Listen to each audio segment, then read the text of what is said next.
Hello, good morning. Thank you to each and every one of you for being here with us today. We are so proud to be able to host this amazing event in this wonderful place here with all of you.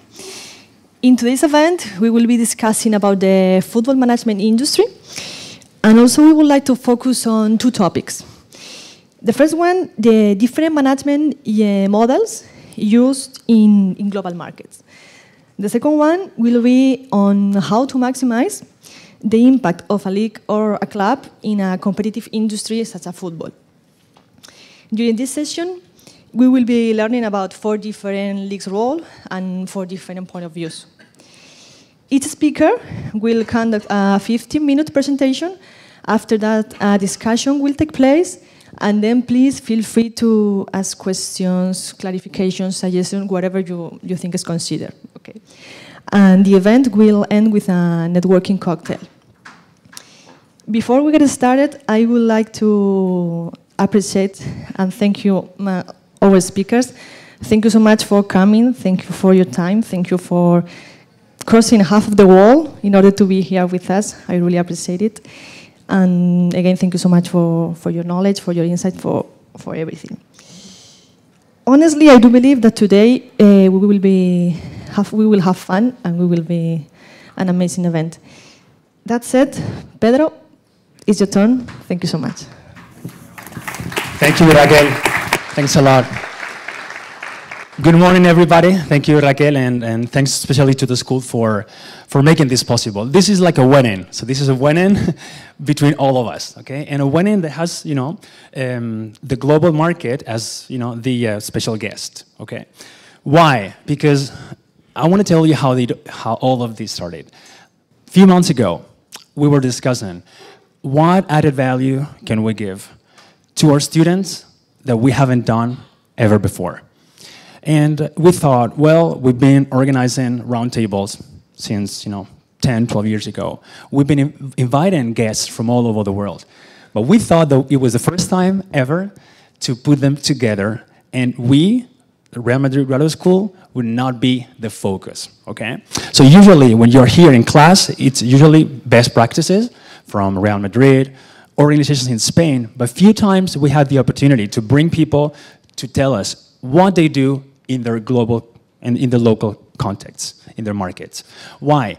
Because I think it has to do with basically losing ego, knowing that there are great initiatives, also with fewer resources, and probably this has more to do with the reality that most of us are going to face in a few months.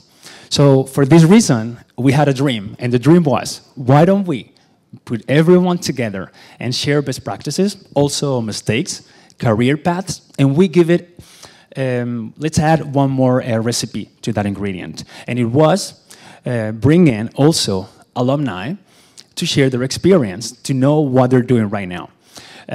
Many of you, we had a great time in the White Week a few weeks ago. It looks like yesterday, but it looks like it was, ages ago. And it was very intensive. And we had some alumni come in to share their experiences. Those students had recently graduated. Today, we have students. Some of them, they don't even remember the year they studied. They know they studied with us, but they don't remember the year, and it means that it was probably a life ago. But we wanted to shorten that gap, invite them back, because this is always their home. They know, but we want to make sure. And that recipe had to have also someone special. And in the past few months, not even a year ago, there has been a huge transformation in the league, and in this case, in the Superliga Argentina. For this reason, we wanted to invite a person in the name, in this case of Mariano Lizondo, his president, to explain real-time, live, what it is to transform an industry and make it professional, which is something that many of us are going to be doing in a few months. So the world is global, we know. This was a real challenge. Imagine 4 speakers from 4 different continents together on the same day here in Madrid. It's a bit of a challenge knowing the life in sports, as you know, everything is urgent, agendas are busy. This looks like a rock star going here and there, but we made it, okay? All 4 are here good for me, good for us, coming from 4 different continents to share their experience with you. So we hope this will be entertaining. Also, we will learn from their experience, and we hope you'll be participating. Thank you so much, and I'm going to turn the floor first to our first speaker.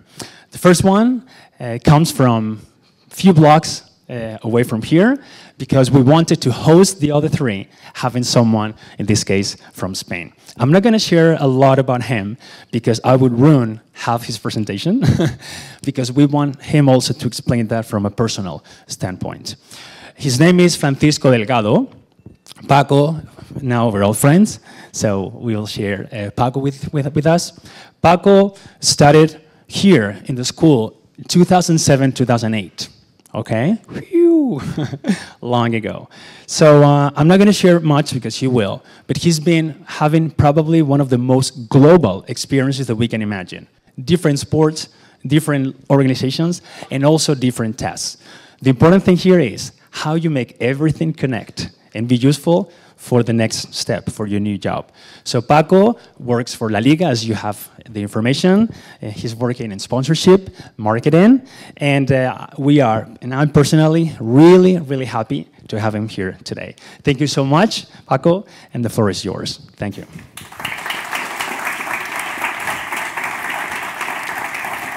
Vale. Gracias, Pedro. Hello, everybody.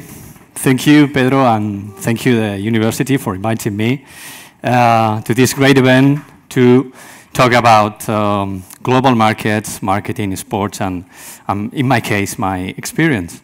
When Pedro asked me to join this event, as he said, we thought that it would be useful for you to know my case, because when a long time ago, 10 or 11 years ago, I did this MBA, it would be useful for you to know that a guy from everywhere, from deep Spain, from in the middle of nowhere, can make his dream come true and work for La Liga or work for the sports marketing. That's what I like. So the way to explain my experience is that we are all individual brands. So the way you behave, the way you work, what you say, everything belongs to you, and it's with you in your whole career, in your whole professional career as well. It's the same as in a company or a product. We all are brands. As I said, I'm from here. I'm from nowhere. I cannot say bad things about that because I'm still living there.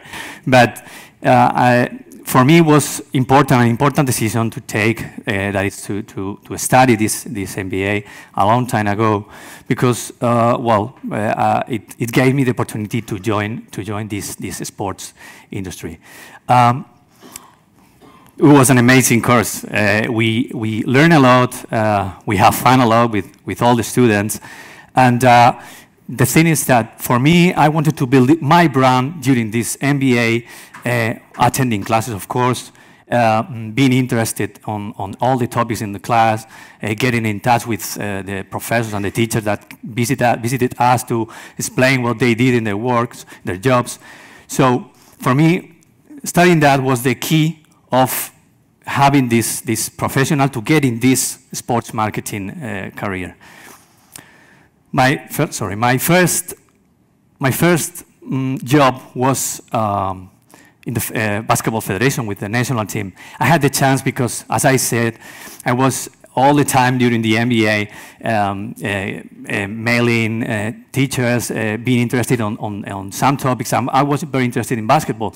That's why one of the teachers that came to the master called me and offered me the opportunity, once I finished the MBA, to join the Spanish Basketball Federation. For me, it was a great experience. I was there for 3 years, and I learned a lot about sponsoring, branding, how to activate a brand, about licensing as well. So I could be there with all the best professionals. I was lucky indeed, because I was in the golden age of these players with Gasol and all these golden players that we call in Spain.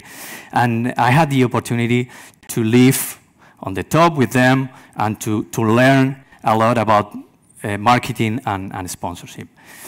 After 3 years, maybe because of I was building my brand based on my work or my personality, or maybe I was lucky, I don't know. But I got a call from a client that I had in this federation that they were looking somebody to take care and be in charge of the Padel Pro Tour. I don't know if you know this sport, but if you are Spanish, of course you know it. It's very popular also in Argentina too. And I had these two experiences. I was in the top working for the national team, learning a lot, but also I was on the very down level working and learning how, in this case, how to activate a brand in a very beginning phase. Big was the title sponsor of the tour, of the Padel Pro Tour, and I get a really big experience, and I learned also a lot about how to build a brand with a title sponsor that it would help me later in La Liga. Also in Padel Pro Tour, gave me the possibility to work in an international environment, and it gave me the possibility as well to see the benefits of something that was in the past, the digital stuff, the digital things that everybody was talking about, but it wasn't like now that it's critical. In the past, we started to stream the matches, and I could see that the benefits of streaming for minor sports, it's good to make them also global, to open windows to other markets for them. I was there 2 years, and again, maybe I was again lucky, or because of my brand, I could join again the Basketball Federation. I got an offer to join them because they were facing the World Cup in 2014, held here in Spain. And the thing is that I couldn't say no to them, because a big event like this was going to be here in Spain, and they asked me if I wanted to join them, and managing 2 huge sponsors like Vodafone and BMW. Having with them, I learned so many things, all about digital content, brand content, because all of them, they were very interested in how to engage with people, with fans, and that's what I got from this experience. I got this digital experience and in branded content that also could help me in the future in La Liga. The thing is that after that, and building my degree, my personality, my brand, I also, because I guess it's very important to build also the profile, for example. I mean, we are all a personal brand, but also we have to develop in LinkedIn or social networks that are essential if you want to be there.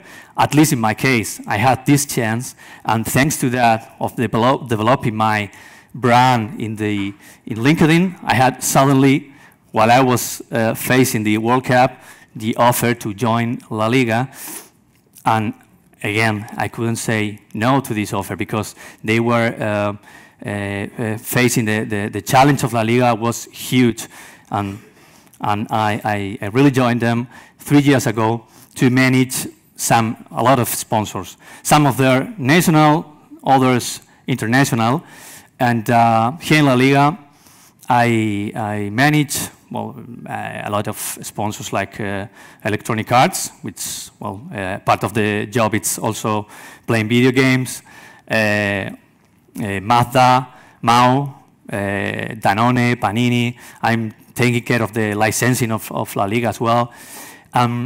Here, I could say that, take note that 3 years ago, when I started here in La Liga, we were only 40 or 50 people working for that in a small building, and everything was good. But suddenly, now, take note that we are around almost 400 people working for La Liga. So this can be an example of how has La Liga increased, not only globally, here nationally as well. So, while La Liga has been an example of working or being a global brand, we have to say, with all the respect, we have to say that we are the best league in the world. So, if we are the best we live in the world, it's because we have the best players. Most of our players, these 42% of the nominees in these 6 last seasons, were from La Liga. We also have the best teams. Our teams win a lot of tournaments in Europe. One was last of the Atlético Madrid, and we all hope that again Real Madrid do the same next Saturday. Of course, who doesn't know these guys? We have the best match, with all the respect, El Clásico.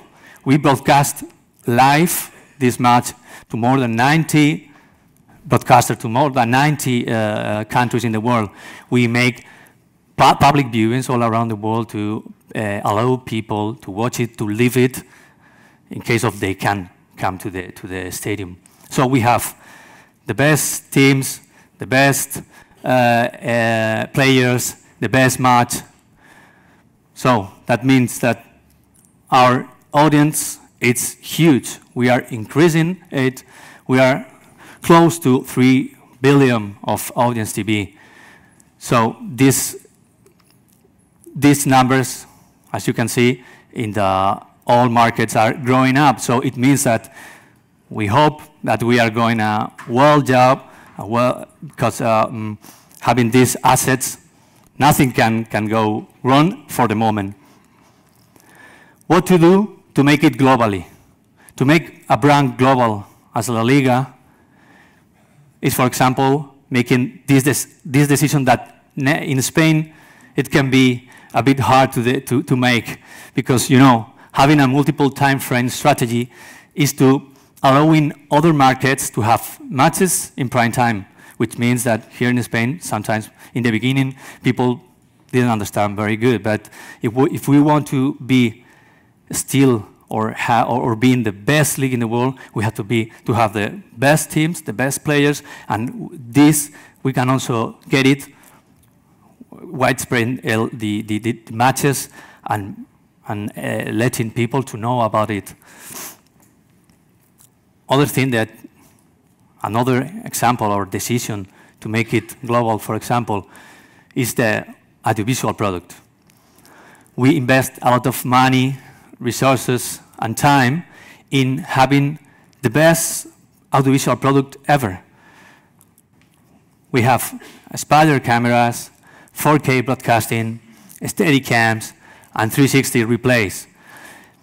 Even we have the collaboration with the teams, and all the teams has turned all in having a unique view from the TV. I mean, all the branding of the stadium, if you see them, it's all the same to make it a very good product to see from the TV.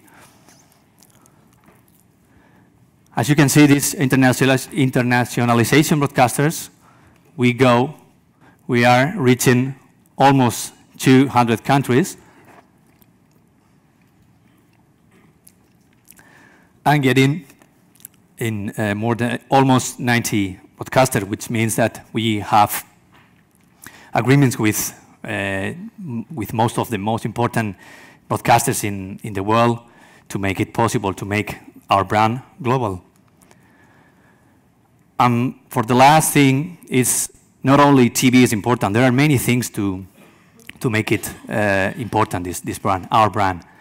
And one of it, it's our digital strategy. Digital strategy, as you can see, it's essential for us. In the beginning, 11 or 15 years ago, when I had this chance to work for the national team, it wasn't very important, but now it's, as I said, essential. We want the Global Hub Fund to have a global experience, not only on TV, not only on the stadium. We also develop a 360 model of applications, second screen applications, games, everything to make our fan to get content from us. And that's why I said this 360 strategy of digital stuff, it's what we are focused on. We focus on our social media channels, on our YouTube, on our games, applications, everything to get connected and to share this, our product to all over the world. The thing is that, and finishing, because these examples, TV and digital, but we already are making this decision to make it more and more global. But the thing is that I think La Liga is now more than a football league. We are not just a football league. We have become entertainers. In the future, we will be competing with the time of the fans. We will be competing against clubs, other leagues, but also against Netflix, HBO, and all these companies, because all of us, what we want is to capture the attention of the fans.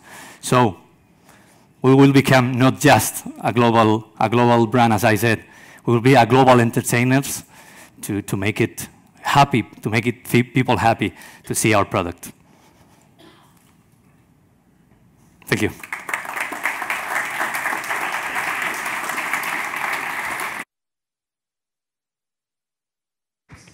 Let's see. Hello. Now, thank you so much, Paco, for sharing your experience. A few weeks ago, we had José Ángel Sánchez talk about two factors that were very important for a brand like Real Madrid. Does anybody remember, if you were here, what were the two factors that made a team special? Anyone remembers? Content. You had to have content and an audience, right? And that's how you develop a brand. So this is an interesting point of view, but also I think that applies to us personally. So what kind of content can you deliver? And what kind of audience can you identify? Maybe you have the perfect content, but you're not in the right context. You have to move out to a different audience. For instance, taking ideas from Spain. If Paco moves now and goes to maybe India, the home of our next guest, well, maybe you'll find that your content has an audience, right? And the maturity of the market allows you to do a lot more things, right?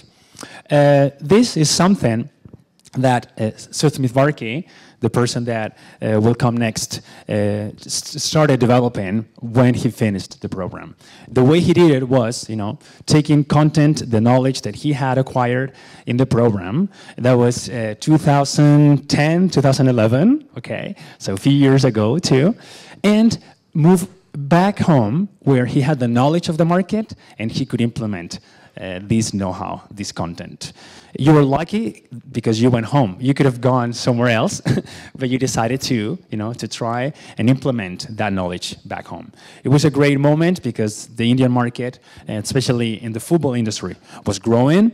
And Smith did it from two ways. Okay, he will share more with you, but he did it from a professionalization of the Indian Football Federation, the All Indian Football Federation, and then having the global vision of a league, in this case a federation, going down to the bottom, to the operational level of a football club, in this case, the Mangalore FC. So it is a great pleasure. He flew from India all the way to share his experience, leaving the work there because work doesn't stop. So we really appreciate that. And we are really thankful to see you again. Thank you so much, Smith. Give it up for him.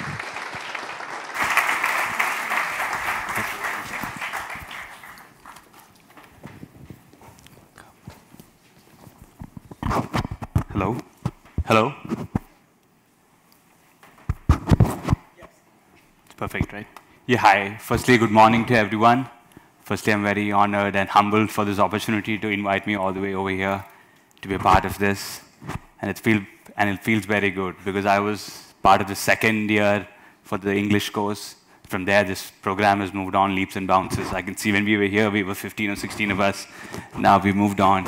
I'm very happy to know that. So now, in terms of what I'm going to take you through today, I'm going to quickly give you a lowdown about Indian football and also the club Bengaluru FC where I work, which is our club is just 5 years old, and over these years we've been called the role model club in India. So it's been a good story, a dream story, and I wouldn't say we're yet a global brand, but we've really moved on in the Asian front. As I said, I'm going to go through give you a quick information about India, Indian football current scenario, and what the European, South American, or the bigger football nations or clubs are doing stuff in India. After that, about my club, then what is my job, which everyone asks, what do you do there, which I will take you through. And then how we've grown over the past 5 years, a couple of success stories. Then what next? We're only 5 years old, so we're also wondering what next. And whatever information I'll be able to share with you guys, I'll be happy if you guys have thoughts. I can speak to you after this, get all the information, and we would like to take this forward. India, as everyone knows, is one of the biggest countries in the world. We've got different cultures, different food habits, that the way people look is so different. To get all of them together is firstly the biggest and most difficult task. Talk about potential. I used to work with the Indian Football Federation before. I used to be the team manager for the national teams, starting from the under 14 all the way up to the senior team. So I found that difference. We are a diverse country. The food habits are so different. And even to bring the under 14, under 16 boys all the way to a main place takes us 2 days sometimes. Those are challenges which countries like Holland will never understand. Everyone can come in 2 hours. We do have the potential and the passion.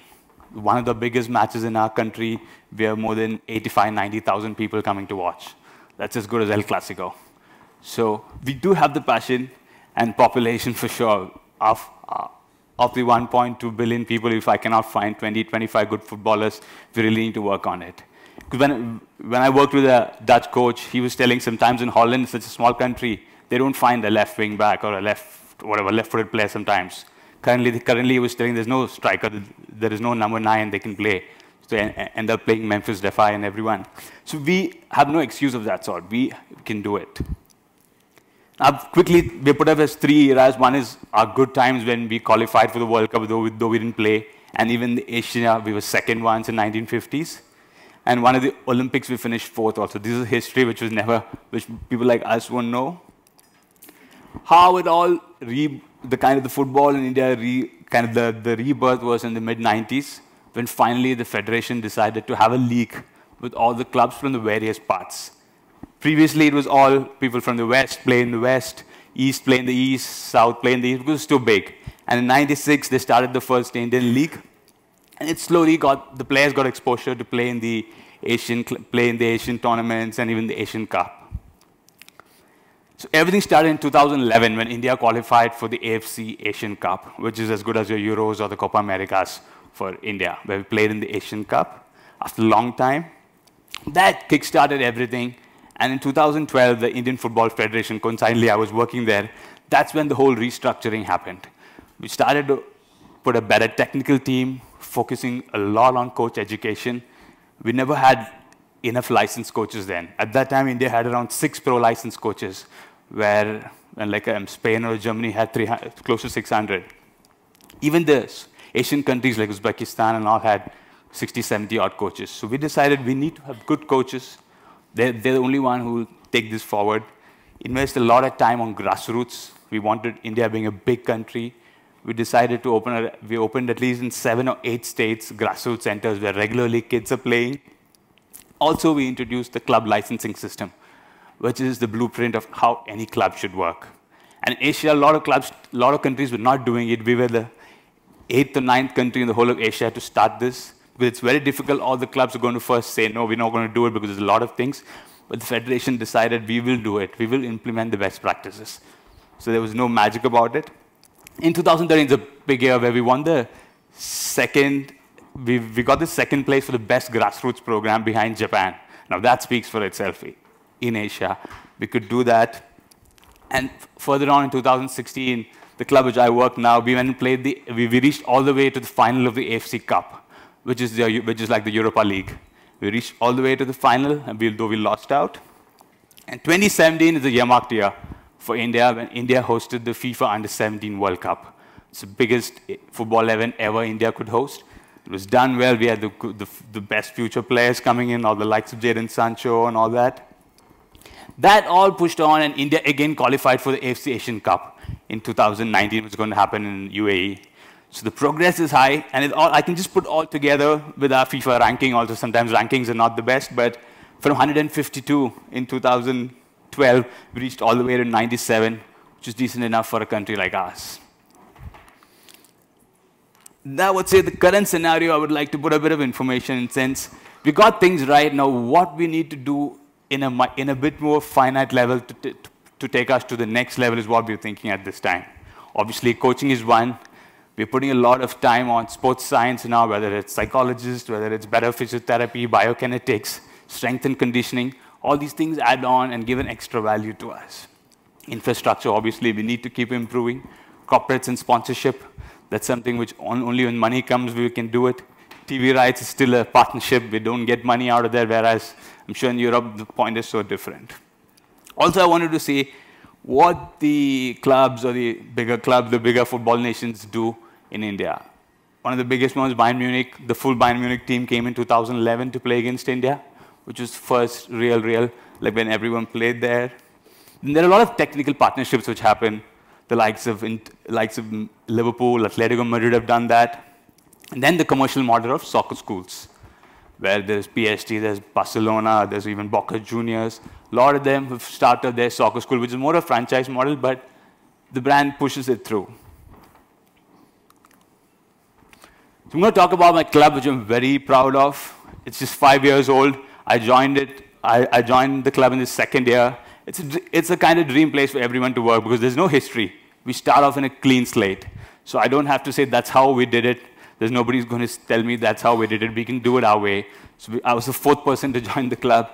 I'm very happy I did that. So we won in 2013. We're owned by one of the corporates of India, which is one of the biggest steel companies in India called JSW. With a clear vision on what we wanted to do. We wanted to run as professional as we can. And our values, as you said, values is the most important thing. Our whole idea was that we wanted to do all this in a professional way and put India back on the football map, first in Asia, then hopefully going forward in the world map. Now, the most craziest thing which happened was the first year we performed, we went and won the league, which had never happened in the whole of the world. First year going on and winning the league, and then in 3 years, our club went all the way to the AFC Cup final. And we could build a fan base, which was very vocal, which was not very prevalent in India at that time.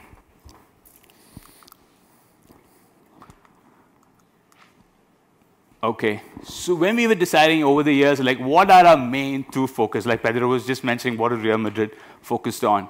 We decided our focus is obviously our first team because they are our ambassadors who are on the field and doing the things. So we need to ensure whatever we do, they're best taken care of, and they're the ones who put us out in the world. Second, our fans. They said audience. In our case, we wanted to fill the stadium. Simple as that. That was the biggest challenge, considering India have other games, cricket, hockey, which are big. So we wanted to be there and get the fans on our side. In terms of first team, unfortunately, I don't have much role in that because I'm not a technical person. But very proud. Over the 5 years we played, we won every single year. We won a cup. We won a trophy. So 5 and 5, whether it's the league and the cup, the league, every year we managed to win it. So there is that winning mentality which is kicked off. And because of that, we got opportunity to play in the Asian stage every year because when you win the cup or the league, you get a slot. That has definitely put us in a global way. We could, in Asia, we've gone to the likes of Tajikistan, we've gone to the likes of North Korea to play matches. We've put our footprints all across Asia thanks to our team. Now, I'm more focused on the second part, what I do to get the fans, to get the community engagement, where my stadiums are there. That's my job. First and foremost thing, what I do is ticketing. My job is simple. I need to fill the stadium. What do? I can do whatever I want, use my players, use my coach, use my brand, use whatever it is. I need to fill the stadium. That's my most important thing. Second thing with that is the merchandise, from planning Whether in our case, I have to go to the designer, get it designed, find a vendor, put it on online. All those things were done by myself. The whole idea behind that is my stadium needs to be blue. Because everyone who comes need to ensure they're wearing the club colors. These are things you might feel happening because we're only 5 years old. The likes of other clubs over here are hundreds of years old. It happens by itself. We had to get this instilled. Another thing which I do with soccer schools, which is a commercial model, but in the end we decided that is one of our main brand building activity.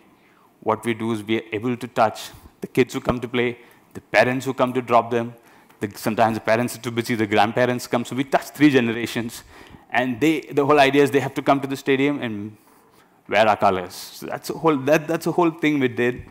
On top of that, during match days, I coordinate the match, and also in charge of the club licensing, which I said is the blueprint which our club has done over the past 4 years and have done it well. Otherwise, you don't get to play in Asia if you don't fulfill all the criteria. So I'm going to go in a bit more detail what we did on filling or getting the fans. So our plan was, what we did, we split it into 3 stages. One was to reach or touch the fans any way possible. May it be an event, may take a player out, take us even our bus, a team bus we used to take to the college. Whatever their fans need to know that there is something like that happening because we're all new. And convert them to fans. The whole idea was to have a good communication with them. We need to incentivize them. That's only when they become a fan or even if they become a loyal fan. So at this moment, we're successful. We've reached that stage.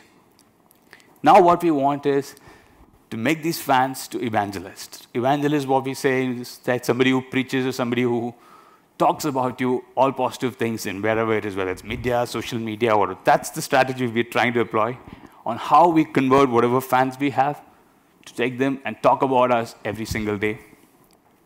How we've realized they need to be rewarded for that. They need to be felt exclusive. These are small ideas which we've thought up. My following slides are going to say what are the small events. It might not look something very new for people in Europe or clubs who have done it. We decided to do it well. That's the whole thing. In terms of reach, the match day program, which over here and everywhere we have to buy, we decided to give it out free to everyone. Merchandise, as I said, we do a lot of community activities, targeting all age groups, catering to everyone. Even one of our bars, we decided to have the players be bartenders for an hour during a day, so that they had the touch, the feel that our players are part of the city and to get the love. Another important thing which we learned over the 5 years is we were doing events. We were doing school tournaments, we were doing college tournaments, soccer schools, we were doing all these events. We realized there is no point doing it without a continuity or like an annual way of, we need to ensure that annually we do that. That is the only way it will grow over the years. And as a club, we're spending a lot of money, so we wanted to monetize it. So if I grow it every year in a pace I can, I get to monetize it. So my school tournament nowadays, one of the kids energy drink brands came out and sponsored it in the 4th year. So the whole idea was grow it and get it monetized so that I save my money as well as I reach out to more people.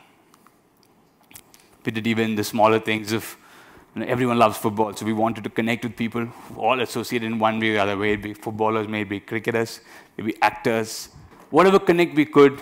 Our brand is sponsored by Puma, so Thierry Henry was in Bombay, so we wanted to meet him. We did all steps so that everything counts in the end to help ourselves grow. And now we're at stage 2, so this is what our fans are at the moment for us to develop from what we were, and now we have a fan base which are chanting, which are, I wouldn't say the numbers are big enough, but still they have got the passion, they've got the emotion. We've reached that stage where they're known in the country, they're known in Asia. How did I incentivize them? That was another question. Everyone does it. We take players to meet them. We do throw away merchandise. But what we decided was we will use them in all our communications also, in terms of social media, in terms of media. So whatever we do, we made sure our fans were also prevalent. We made sure they are the ones who help us so that there is a bit of loyalty which is growing in them. And that is definitely ticked off in terms of our fans being very loyal to us. And our numbers might not be big for Real Madrid or other people like us, but from when I first joined the club, our attendance, or match day attendance was 3,000 people, and over 4 years, we've reached close to 20,000 people per match.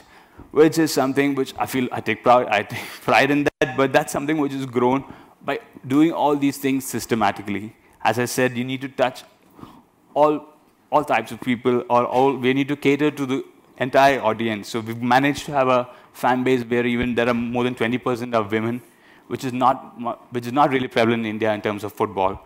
So because of doing all this, and even the social media numbers, we've done it in an organic way. We didn't go out and try to buy it out.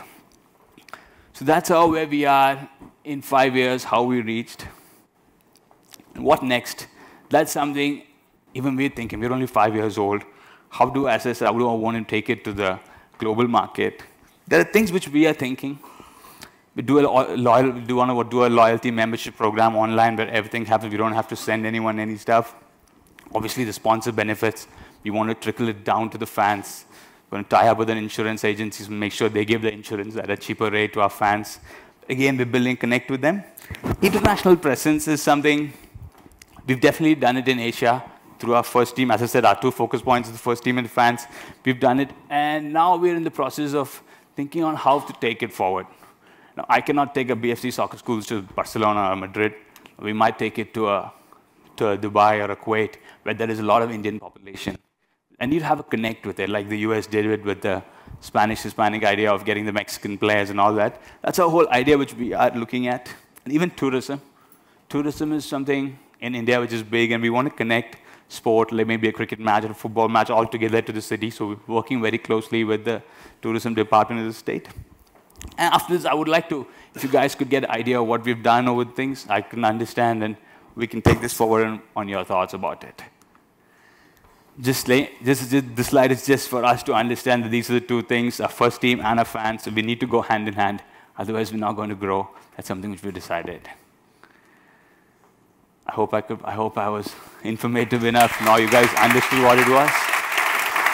Thank you again. Thanks a lot, Susme. Thank you so much. You're aware. Okay, so we can, save these questions and note them right after for the roundtable. So moving on. So we have a person coming from another different market, another different context. But I want to first give you the introduction, telling you 2 stories. Okay, first is and I'm going to use this one here in the back. When we talk about brands being global, and Paco Delgado mentioned being my personal brand can also be global. We talked about content, we talked about the audience, but we forgot one thing, which is timing. The only thing that I cannot control, right? I can work on my content, learning, I can go and move audience and try to implement that. But sometimes, the timing is bad. When I try to implement it, when I try to get the job interview, when I try to get the chance, it is too early. Maybe you could have taken paddle to, I don't know, let's say India, for instance, 10 years ago. It's not working because it's too early, right? And sometimes a market, they need time to mature. So the next speaker knows well about this because a few years ago, I think it was more or less there, sitting in the 3rd row, a student came to me during the White Week and said, "Hey, Pedro, I want to share with you a dream." And he used the word dream. They say, no, make it a vision, make it goals. He said dream. I want to work for the biggest team in Egypt. And he had no connections in terms of like a relative that works in the team. So the only thing that he could use is his content, but that takes time. Why? Because this is not a story of someone that comes to the school, graduates, and then goes and finds a job as a board member of the biggest, the Real Madrid of Egypt. No, it is a story of patience. It is a story of waiting. I think it was about 2-3 years, probably. Not waiting, but working, because the question is not if I get the chance or not, but what do I do while I get that chance? What do I do while I wait and while I get the opportunity? That opportunity came, and it came through a very complicated, complex, tedious work of being an expert in a field. And he's an engineer, so his field was facility management. And he used his expertise in facility management to then have a chance to be part of the board of Al Ahly. He's going to tell you obviously more about the team, but I want to use this also to share the other part of the story.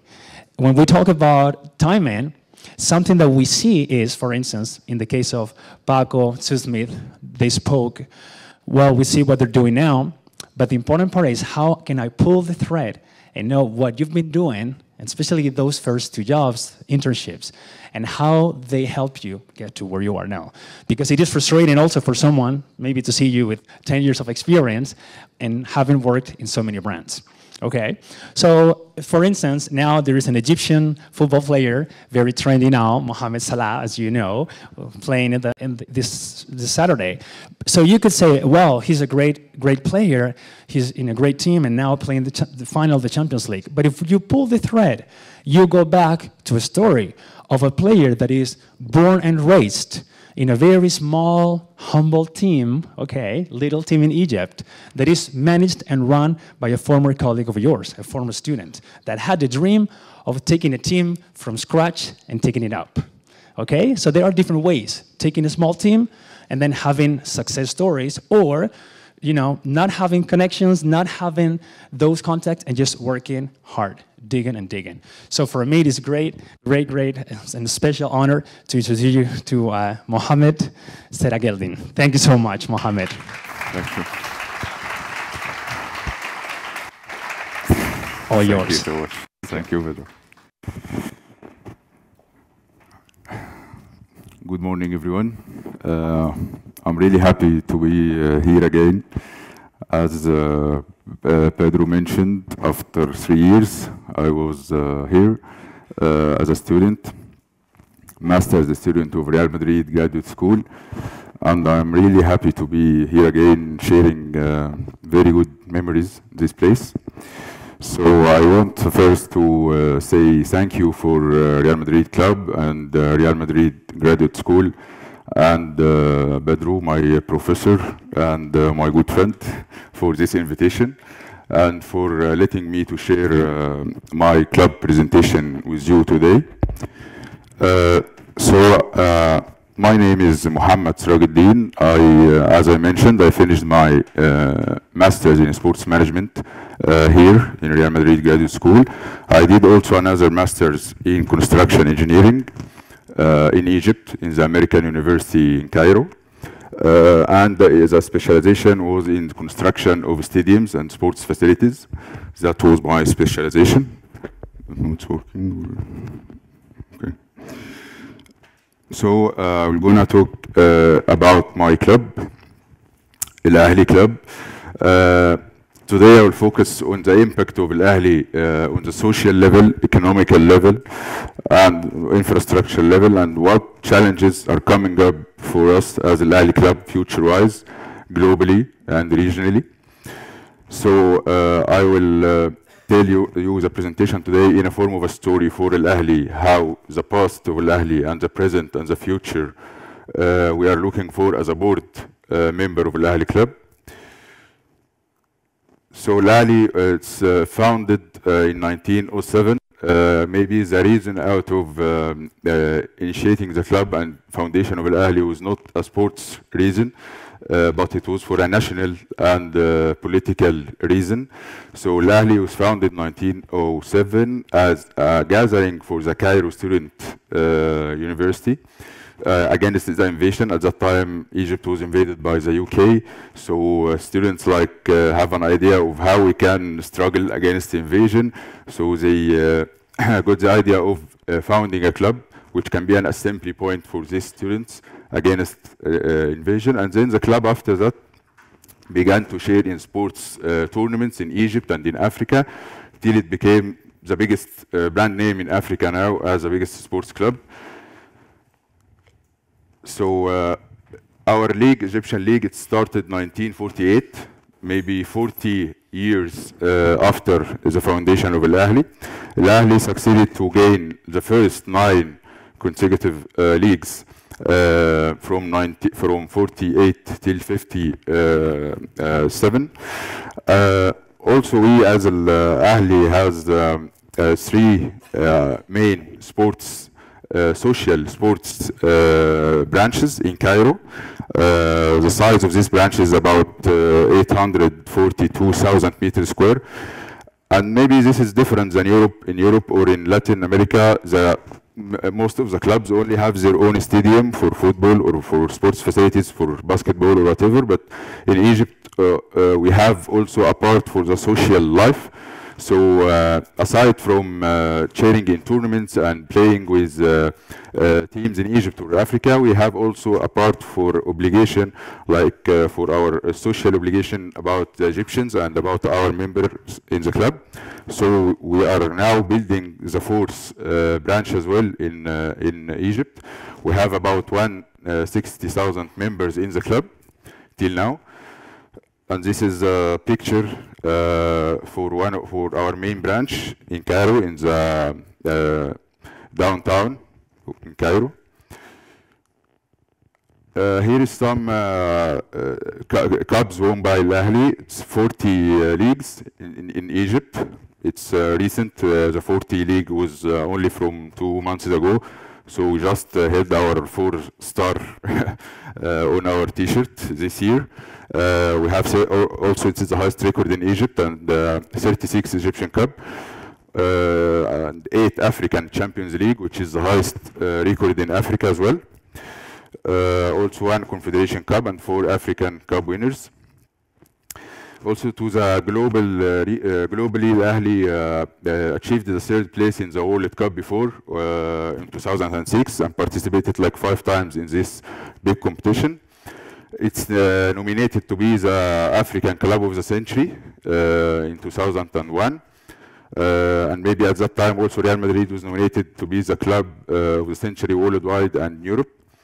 Also in 2014 we achieved a big, I think it's a big exposure for us as a club and a big brand name which make the brand name of Al Ahly grow up globally. In 2014 we get the title of the most successful club in the world, gaining 19 international trophies, and was I think Barcelona and Real Madrid was the second, third place. But now Real Madrid in these 3 years exceeds Al Ahly to be the 1st place, I think with 24 or 25 international trophies, and Al Ahly now is like in the 2nd place with 20 trophies. Also Real Madrid has the opportunity to increase this again after 2 days from now if they win the European Champions League, and also they will have the opportunity for the Super Cup and the World Cup. So as a Real Madrid fan, I don't know what will be my feeling. I want Real Madrid to win, at the same time I want my club to have the chance to exceed Real Madrid. And also my friend Mohamed Salah is playing in Liverpool, so it's very hard for me this game. I don't know which team I will support. So I hope it will be a great team, great matches that we will, all of us will be interested. Here is the ranking of Al Ahly now in 2018. We have Al Ahly, like it's the 1st club in Africa now with 1,649 points after Al Ahly's Tunisian team. And in the global ranking for the most clubs who achieved trophies worldwide, Al Ahly as a local and international, not international only, Al Ahly is number 1 now. We have also Rangers and the National Football Club from Uruguay, I think the 3rd. So going to our economic situation and our revenues, as Al Ahly Club, most of our revenues is based on 2 things: the games revenues from the matches, because we have a big fan base in Egypt, and as well the membership and the fees revenues, which I mentioned before, for our 3 branches. It achieved a big revenue for our team, besides also the sponsorship contract. We can find 34% games revenue, and we have like 33% membership and fees revenue. Also, Al Ahly now, the financial statement of Al Ahly is about 700 million Egyptian pound last year. This was our revenues. And currently, we worked in some big projects, but that was like from 15 to 20 years ago. We as in Africa, we are the 1st club who initiated the Al Ahly official stores, about 14 branches in Egypt now for Al Ahly stores. Also, we formed the first TV channel in Africa, the Ahli TV channel, and also as well Ahli magazine and Ahli media production company. So we always in Africa, we try to be the leading club to initiate some projects that can achieve success for us in Egypt and in Africa as well. Yes, here we have our sponsorship statistics. As you can see, it's grown. It's going to grow every year from 1992 till 2017. We have a very low number in 1992, only 300,000 Egyptian pounds, but then it grew up to be now 230 million Egyptian pounds, and you can see like it's like increase of 100% every 3 years, and that's now we are planning to have our new sponsorship deal this year, and we are planning to like have exceeding the $500 million Egyptian pound from this contract. Some of our sponsors, if I can mention sponsors, was we have big multinationals like Vodafone, Coca-Cola, and Shell Helix. This is part of our sponsors in Egypt. As a social media impact, our fan page on Facebook, it's ranked in the top 20 clubs worldwide. We have like 11.5 million followers on Facebook, and 3 million on Twitter, 3 million on Instagram. And the point that here CAF, which is the confederation, the African Confederation, has only 1 million, the same as the Egyptian League. It has also the same, like 1 million follower. So we as Al Ahly, we are living just in Egypt or in Africa, but we have, I think it's a positive and negative point at the same time, that we have more exposure and more impact than the CAF and than the federation, the Egyptian Federation itself. For our fans, Egypt's population is about 100 million. 70% are affiliated with football. According to last statistics, we have 72% of Egyptians are following Al Ahly. So we have around 50 million fans in Egypt and 20 million fans worldwide. Most of them in the Arab region, because Al Ahly is also as a leading club in Egypt. It's a leading club in the Arab region, so we have many fans globally. And we are trying to expand our brand more to the global side, because we have about 250 million Egyptian and Arab are living in Europe and North America and Latin America.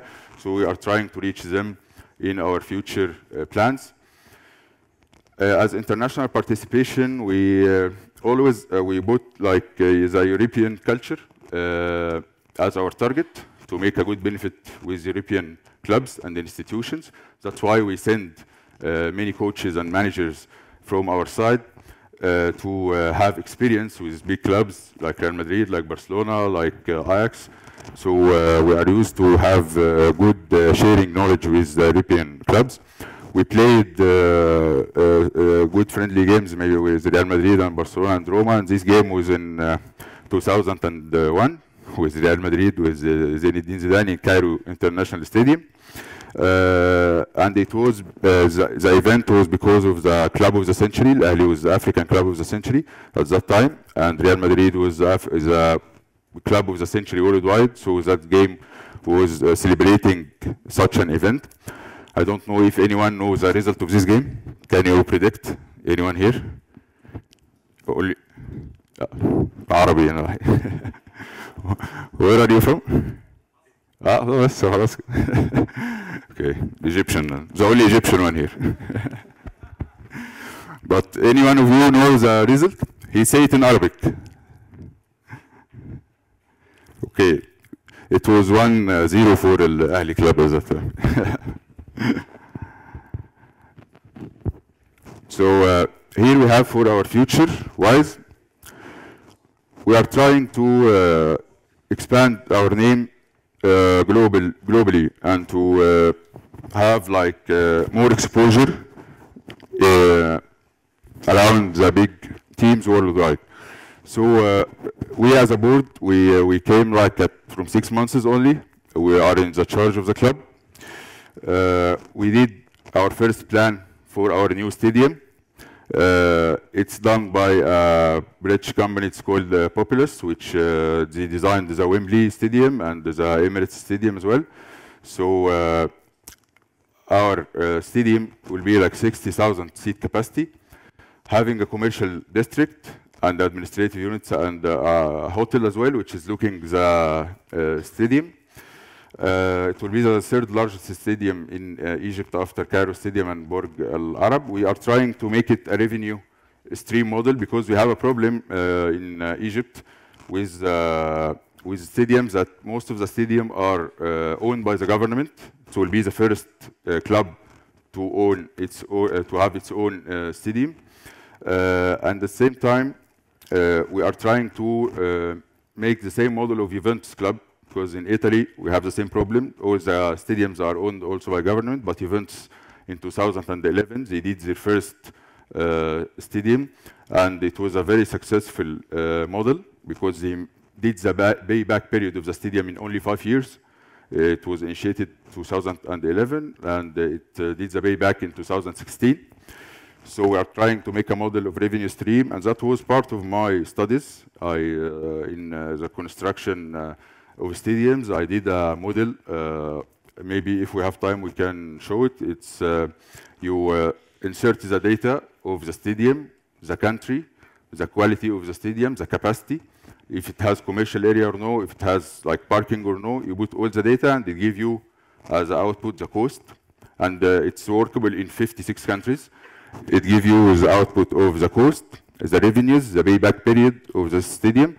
So it helped us in our club to like form a very successful model and to compensate the all the stadium who in Egypt which don't make any revenues, only losses. The estimated budget for our stadium is about 400 million euros, and we have a good backing of investors from Gulf area for the stadium, from Saudi Arabia and the Emirates. Our second project, future-wise, that we also believe in education too much, and from our side, I believe that investing in youth mentalities is much more precious than investing in facilities and infrastructure. So if we have like good high and professional managerial skills around in coaches, as managers, as quacking level, we can reach more and more global exposure. We have our academy in Al Ahly. It's initiated 2006 with 12 branches inside Egypt, and it has about 7,000 promising youngsters. But we are trying to make something bigger than just practicing football or just making a physical training for our youth. We want to make something to add an educational theme and to enrich the educational knowledge among our youth. So that also we are trying to cooperate with a big institution, something like Real Madrid Graduate School, to take their experience and to share with them the knowledge to our club. And that also is part of my project in the school from 2 years ago when I talked with Pedro. It was a dream that I want to make the first university, sports university in Egypt, through cooperation with Real Madrid School. Also, core of ethics is like when Pedro mentioned about Real Madrid, that the origins and the content is your power. Also for Al Ahly, our ethics is like our base line and our power. Maybe we can go to negotiate with some player in Egypt. Another club can offer much more money, but players like have the affiliation towards Al Ahly more because of the foundation, the history of Al Ahly. It's like a source of pride for many fans in Egypt and many players. And as a case study in our club, in our research department, we study the German model. Germany in 2000, in Euro 2000, they finished bottom of their group at the Euro 2000. And I think they were very smart and successful to reach in 2014 to win the World Cup because they did their first talent development program, cooperation between the Bundesliga and the teams in Germany. And to know about this talent program was a source of, after 10 years, it was founded in 2003 with players of 8 years and 10 years. After 7 years or 10 years from this date, 2003, 7 players in the Germany squad in the 2014 was from this school. And also in the Champions League final between Bayern and Dortmund, more than half of the squad was also origins from this school. So I think it was a very successful model. Also Alcorcon club in Spain, I visited them before. They are playing in the second division, yes, but they have very good programs for youth and for developing the youth mentalities and abilities through a very good know-how. And we are trying to also cooperate with them as a club. Here we can come to the regional, to the challenges. What the challenges that we have in our region as Al Ahly club? Maybe in Africa, we want to reach, as I'm saying, the global exposure. But in Africa, we have some problems. First is the infrastructure of the stadiums. We have very bad stadiums. Maybe we as Al Ahly can go to play in a stadium with a 45, 47 degrees at 2, 3 p.m. with a very bad stadium. So that affects badly our players and affects badly our coaches. Also the managerial qualification, it needs a big improvement. And I recommend that FIFA and CAF should have a role in developing the African clubs from the matter of infrastructure and also from the matter of mentalities, because I think at the end, Africa is a big source for revenues and for exposure for the European and Latin America teams as well. So maybe making more keen on the African football will make a very good effect on the global side. Also, in security-wise, we have obstacles, not only in Africa and Egypt as well. The design of stadiums have like many problems. In this picture, I'm showing the proper zoning and circulation of stadiums. We should, besides the sitting area and the zone 1, which is the playing ground, zone 2, which is the sitting area, zone 3, which it has the services like the cafeterias and the toilets and this. And we have a zone 4, which is the inner safety parameter of the stadium, and zone 5, which is the outer safety parameter. So in some stadiums in Egypt and in Africa, we like having the zone 4 and 5 as safety parameters for fans, for the right and proper evacuation for fans and the entrance for fans. So it leads at the end for very crowdedness and violence that happen in our games. So, and we are eliminating this in our new design for our new stadium. So, as a global challenges, and I want to open this panel for you as well, so we can think of it, because I think this challenge is not facing us as Al Ahly or Africa, it's facing the whole world and all the clubs. First is the streaming. I think streaming, yes, it's a good thing that you are watching your games now through the mobile or through the laptop, but it will for sure in 1 or 2 or 3 years, it will mitigate a lot of the TV rights, which is a big bunch of money for like La Liga, Premier League, and like mentioned, we have now for La Liga, it's increasing from 1 billion to 3 billion. So I think in future, we have to be cautious about this challenge, because maybe it will not increase in future. Like 2-3 years, streaming will begin to be more, have better quality. So at that time, our age and the teenagers will go for their mobiles and their laptops easier than going to watch it on TV. Also the EA Sports, I think that may be something funny, PlayStation, and to have like the FIFA and the Pro Evolution games, but also it's a danger that's coming to as a challenge for our global market. Now we have a US league as a EA Sports, and Germany also is doing now their E-Bundesliga. So it's something that can grab sponsors also from the big teams to go in future-wise to the EA Sports, because teenagers like are crazy about it now. Also the financial fair play. Like many historical teams are going down now because of that money talks in many countries, like in England, in Spain, maybe in future we'll have it in Spain, like China invasion for football. So this, I think it's going to affect badly the big historical teams. Some team like Hamburg, it's was eliminated to the second division a couple of days ago. Also in Europe, we have the Europe attraction market for players.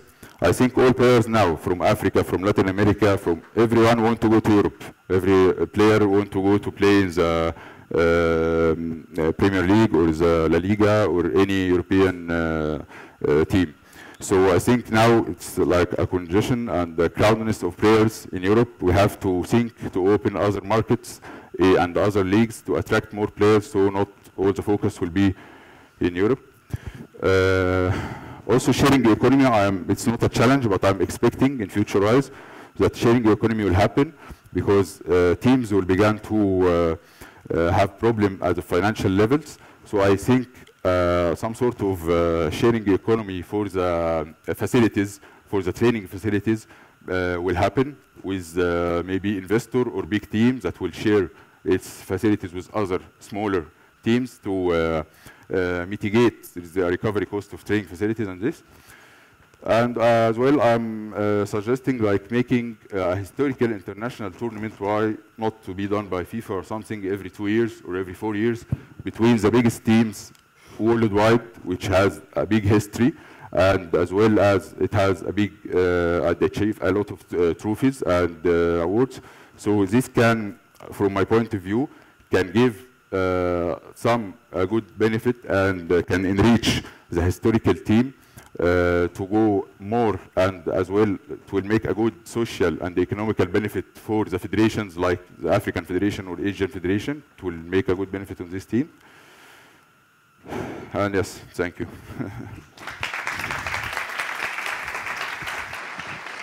Thank you so much. Thanks a lot.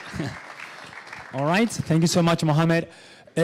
Talking about global context, you know, we're reaching the last part of the first session. Then comes the discussion, and one important thing also, given just to give you one piece of information that reflects the fact of being global.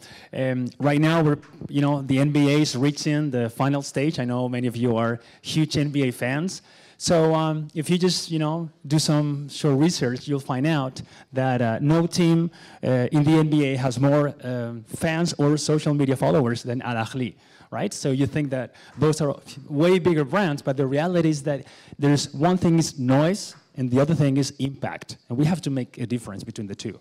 So many teams can make a lot of noise, but the impact depends on the context, okay? And global numbers and also the local reach, okay? So thanks a lot for sharing the information. Another part that leads us to present the new and the last of our speakers is the power of your brand by being neutral, okay? So the first speaker, Paco, mentioned how you have to work and develop your personal brand. But you will see that your brand is a mix of all the brands that you work for, but it has to be on top of them, okay? Meaning it has to remain neutral. And in this world, especially in the world of football and sport in general, oftentimes we have the risk of going too far to one extreme. For this reason, in Argentina, there was a huge challenge. I think in 30 years, when they look back, they will say, how could we not have a professional Superliga, before 2017? No one will believe it. And that's one thing that we as sport managers have to do. We have to create trends, and we have to break some limiting beliefs, some thoughts that people have, and question them. For instance, in 23 years, people will think, how could teams not have, more women in their board of directors or as executives? And now it is still a fight, right? But in 3 years, they will say, these people here right now in 2018, they were not doing enough. Okay, so one person that is doing enough to break some of these barriers is Mariano Elizondo. Mariano was appointed almost a year ago, June 2017, as the president of the Superliga in Argentina, with a huge challenge to put everyone, together in agreement. Think about the challenge, okay? Think about individual interests and how to basically make the global interest prevail. In this case, they hired someone that was neutral, someone that was professional, and all he could bring is his expertise as a sport manager, in this case also as a manager in the corporate world, because sport is just the adjective, and he's making a huge impact in only 11 months. So thank you so much, Mariano, for sharing your thoughts with us. Thank you. Mariano is going to address you in Spanish. Okay, thank you. Gracias. Buen día a todos. Les voy a dar un poquito de descanso en inglés, así que se pueden quitar los que estaban con la traducción, y le voy a dar seguramente un poco de trabajo a las traductoras para pasar del español al inglés. Muchísimas gracias a ustedes por la invitación, por permitirme estar acá y poder contar una parte de la historia de la Superliga. En estos 15 minutos vamos a contarles de a poquito de dónde venimos, qué es lo que nos pasaba hace un poco tiempo atrás, hace un poco más de 12 meses, en dónde estamos ahora y cuáles son algunos de los desafíos que tenemos hacia adelante. Voy a tratar de hacer la charla lo más entretenida posible, que no los aburra, y hacerla dinámica. Si esto funciona. Ahí está. Bien.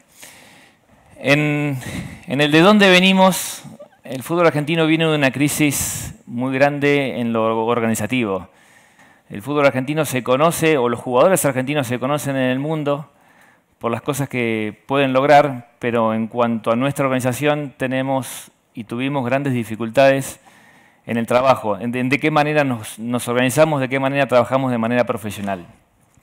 Hace un poco más de 12 meses atrás, en Argentina hubo una elección en la federación, se llama la AFA, donde había 75 votantes, donde se elegía el nuevo presidente de la federación, y con 75 votantes logramos tener por única vez 76 votos. Por eso empataron 38-38 en nuestro país en una elección a candidato a presidente de la federación.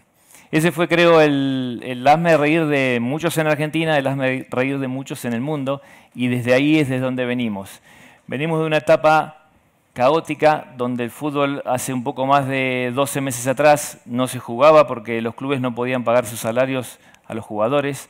Estuvimos más de 3 meses con el fútbol parado, donde no había control económico y financiero para ninguno de los clubes, donde no había sanciones, donde no había castigos, y donde el fútbol estaba administrado o compartido por el Estado Nacional, que tenía un programa que se llamaba Fútbol para Todos, que era el dueño de los derechos del contenido audiovisual en nuestro territorio, y además de ser dueño de los derechos del contenido audiovisual en nuestro territorio, el fútbol se veía gratis por streaming, con lo cual no teníamos compradores en el mundo para nuestro contenido, porque cualquiera lo podía ver en cualquier lado sin pagar ningún dinero. Entonces, de eso venimos, donde el Estado participaba activamente en el fútbol en cuanto a la inversión, donde no había publicidad en el fútbol, donde no teníamos sponsors, donde distribuir dinero que no sea del derecho televisivo era una hazaña, era una utopía. De ahí venimos, y hace un tiempo atrás, luego de ese escándalo del 38-38, se logró conformar la Superliga, que en su momento era una liga similar a la que muchos de ustedes pueden conocer, similar a la Liga Española, o similar a la Premier League o a la Liga Italiana, con un montón de aspiraciones y un montón de desafíos por delante. Se crea la Superliga y acto seguido firmamos el primer contrato por los derechos audiovisuales en nuestro territorio en Argentina, que tuvimos varios oferentes y terminamos definiendo entre dos compradores que lo vamos a ver más adelante. ¿Y qué es la Superliga? La Superliga es una asociación civil conformada por los clubes de primera división, a diferencia de otras ligas donde tienen primera división y segunda división. En nuestro caso tenemos solamente la primera división. Venimos de un torneo en Argentina de 30 equipos, que también generó un caos. Pasamos el año pasado a un torneo de 28 equipos y estamos iniciando el próximo torneo en agosto con 26 equipos.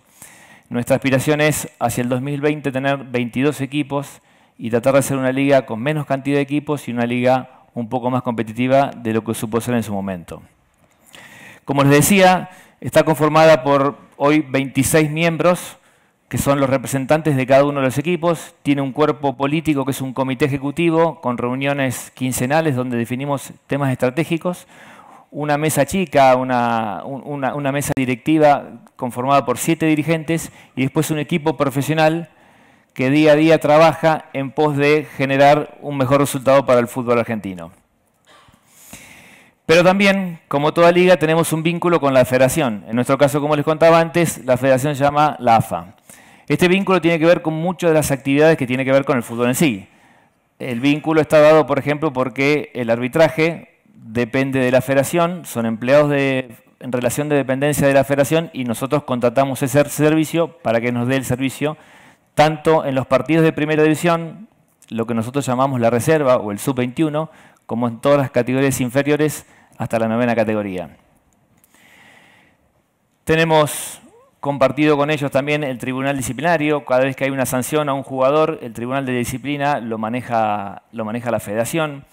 Tenemos compartido los cuerpos médicos, sobre todo para análisis médicos para los chicos de las inferiores. Tenemos un vínculo comercial donde nosotros le pagamos servicios a la federación y además le damos un dinero para financiar las categorías menores. Tenemos un vínculo fluido día a día entre la federación y nuestra liga que nos permite trabajar en forma armoniosa y en conjunto.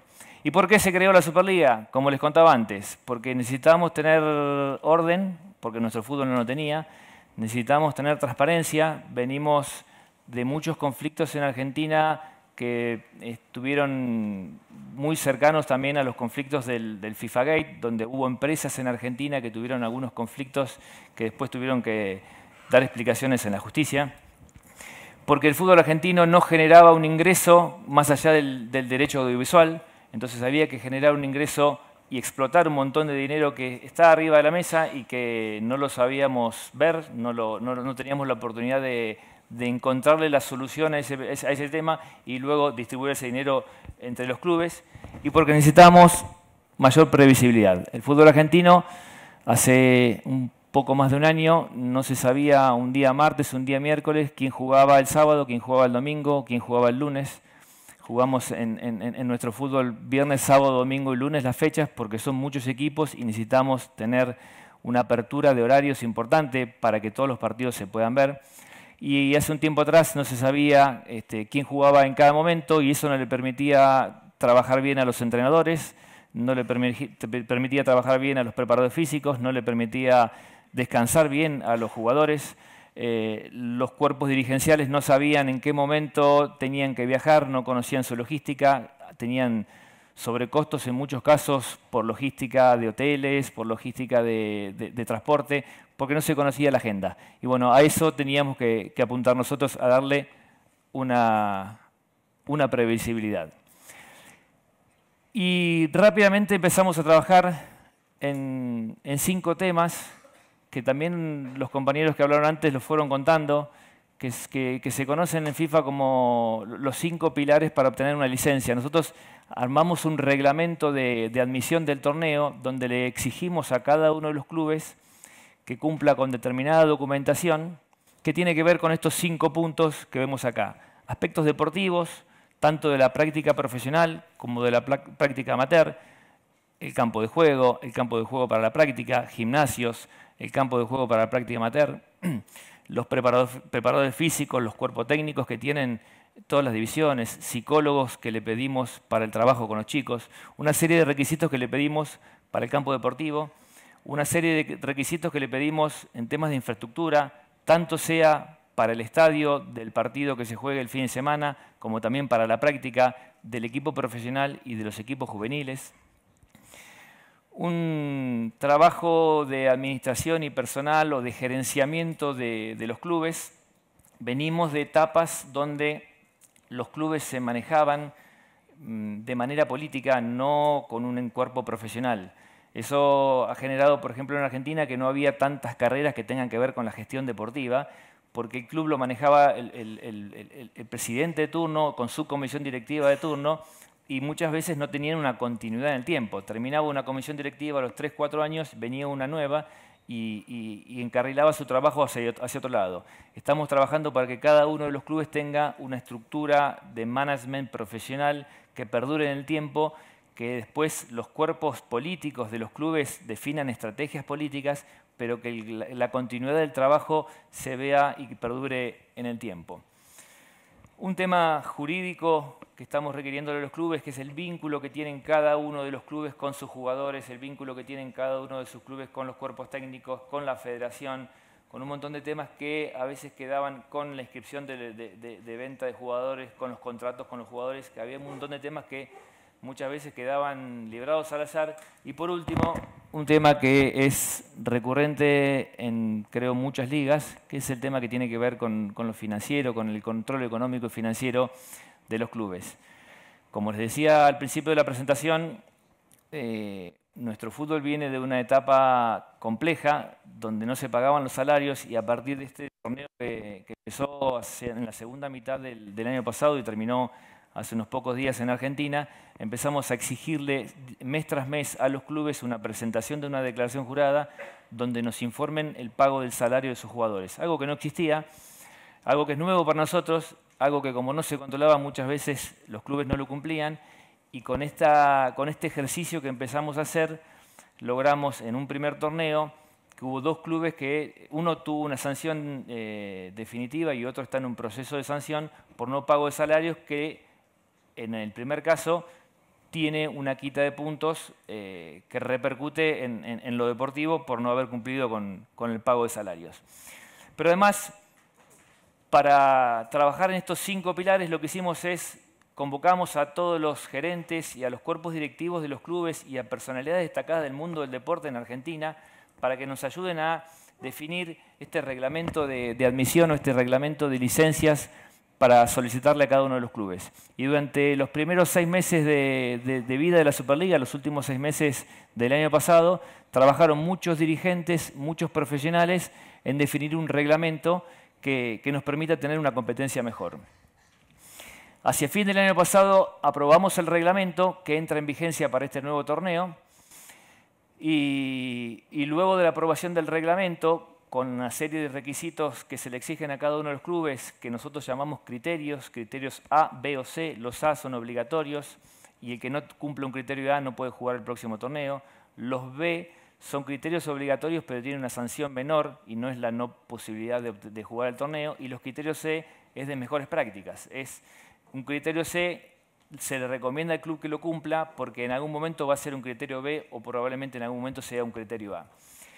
Y en eso definimos el reglamento, capacitamos a cada uno de los clubes en diferentes áreas, en finanzas, en legales, en el tema de licencias, en temas de seguridad, y empezamos a desarrollar con todos el proceso de aplicación para la licencia para la admisión en el próximo torneo.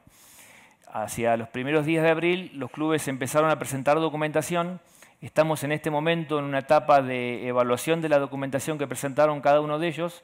Probablemente tengamos que un ida y vuelta con devoluciones, y entendemos que hacia finales de junio todos los clubes deberán tener aprobada su licencia, los que puedan cumplir con los requisitos, y el que no lo pueda cumplir no podrá participar de nuestro próximo torneo.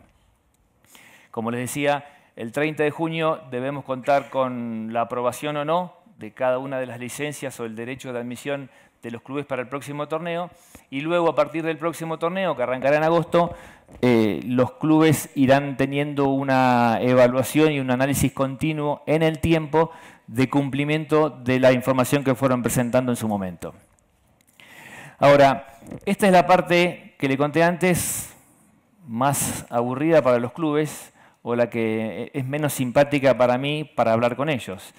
Está claro que cuando me eligieron presidente, lo primero que me pidieron es que genere recursos, no que le controle los gastos.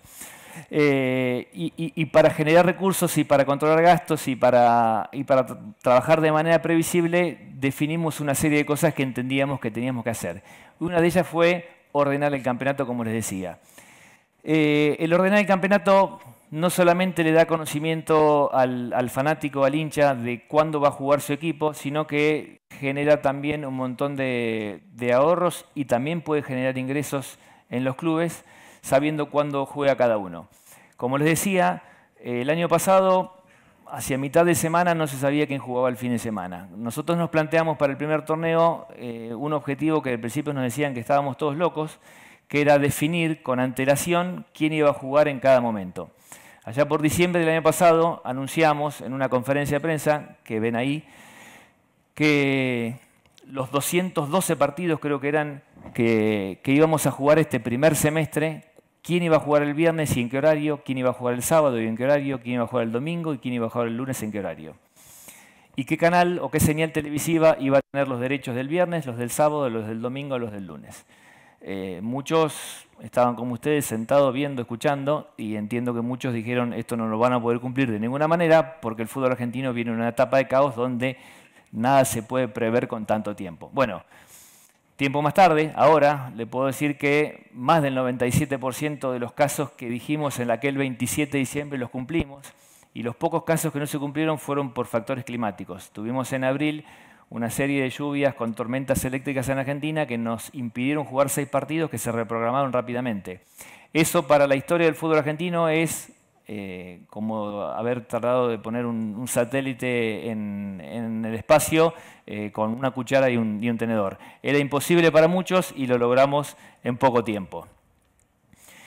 También era imposible para muchos trabajar en las categorías juveniles y en la reserva, que nosotros llamamos que es el sub-21, o en las categorías inferiores.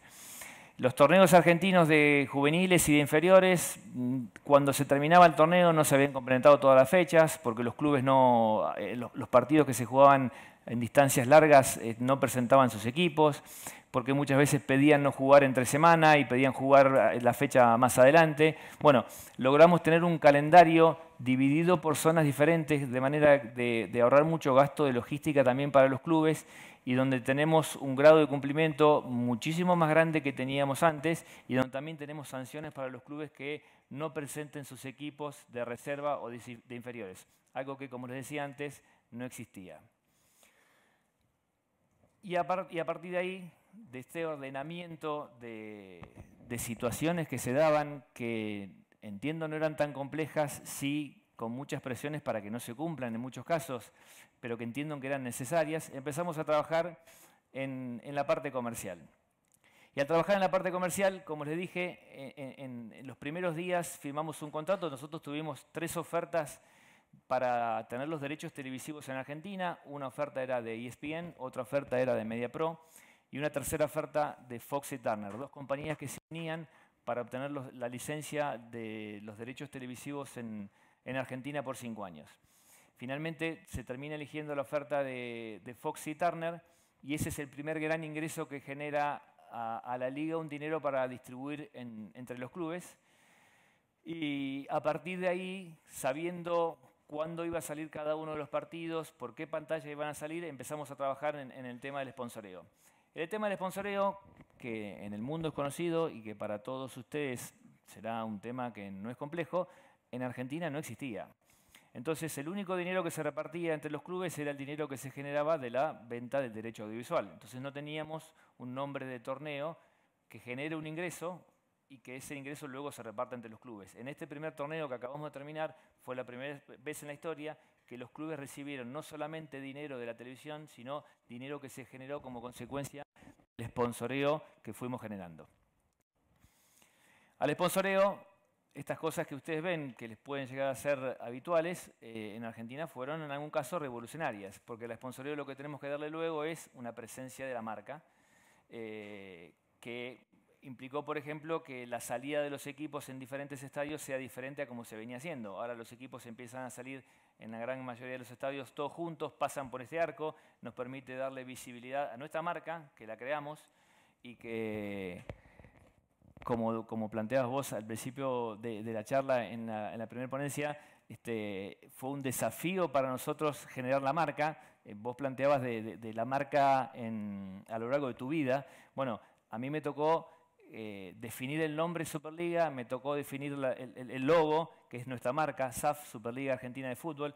Digo, tuvimos un trabajo en este tiempo de mucho de branding, y creo que el trabajo nuestro, más el trabajo que hacemos en forma conjunta con muchas de las empresas que nos acompañan, nos permite tener una exposición mucho mejor a la que se tenía antes o no se tenía antes.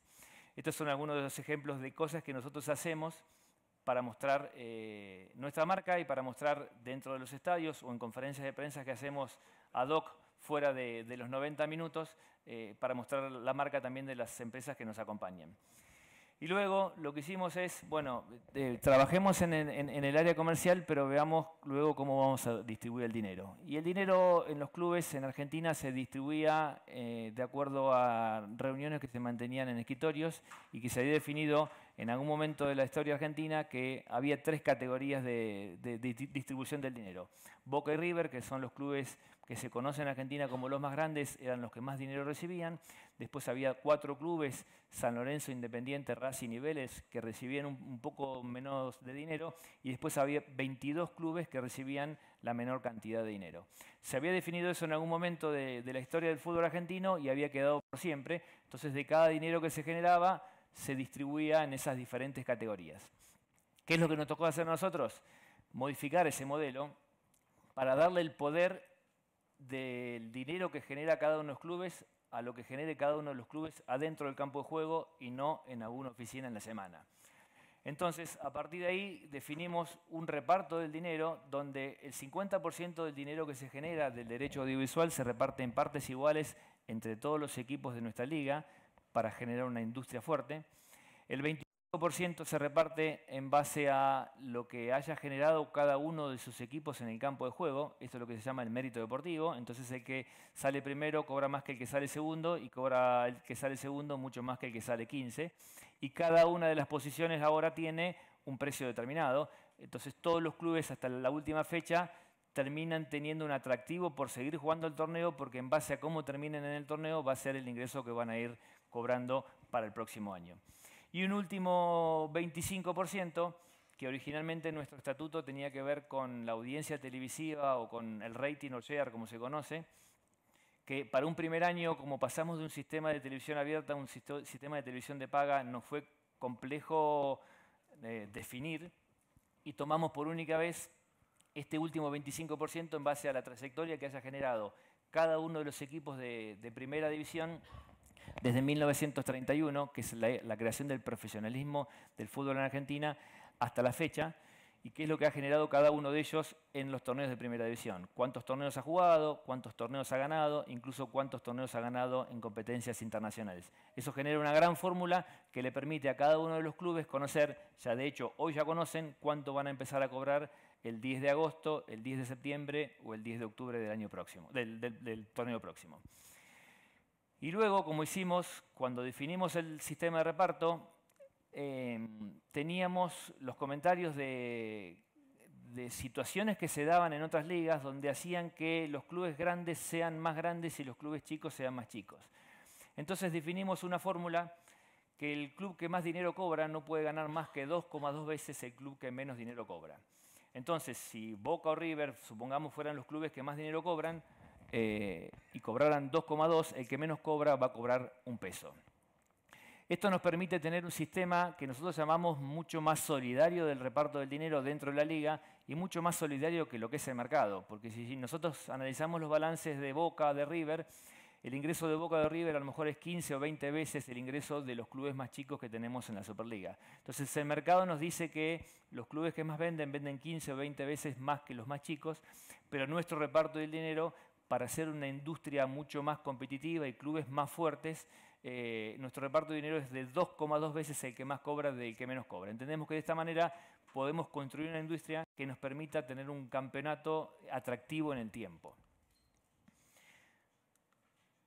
Esto nos permitió ya definir en la última reunión del comité ejecutivo, antes que termine el torneo próximo, cuánto es lo que va a cobrar cada uno de los clubes para el próximo torneo. Como les decía, cuánto es lo que va a cobrar cada uno de los clubes a partir del 10 de agosto del 2018.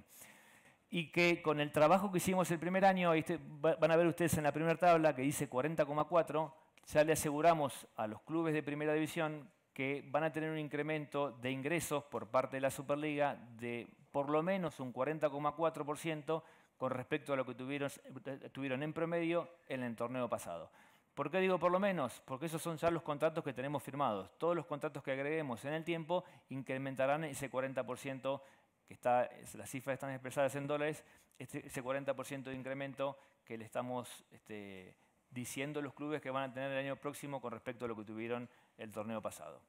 Paso rápido porque son números.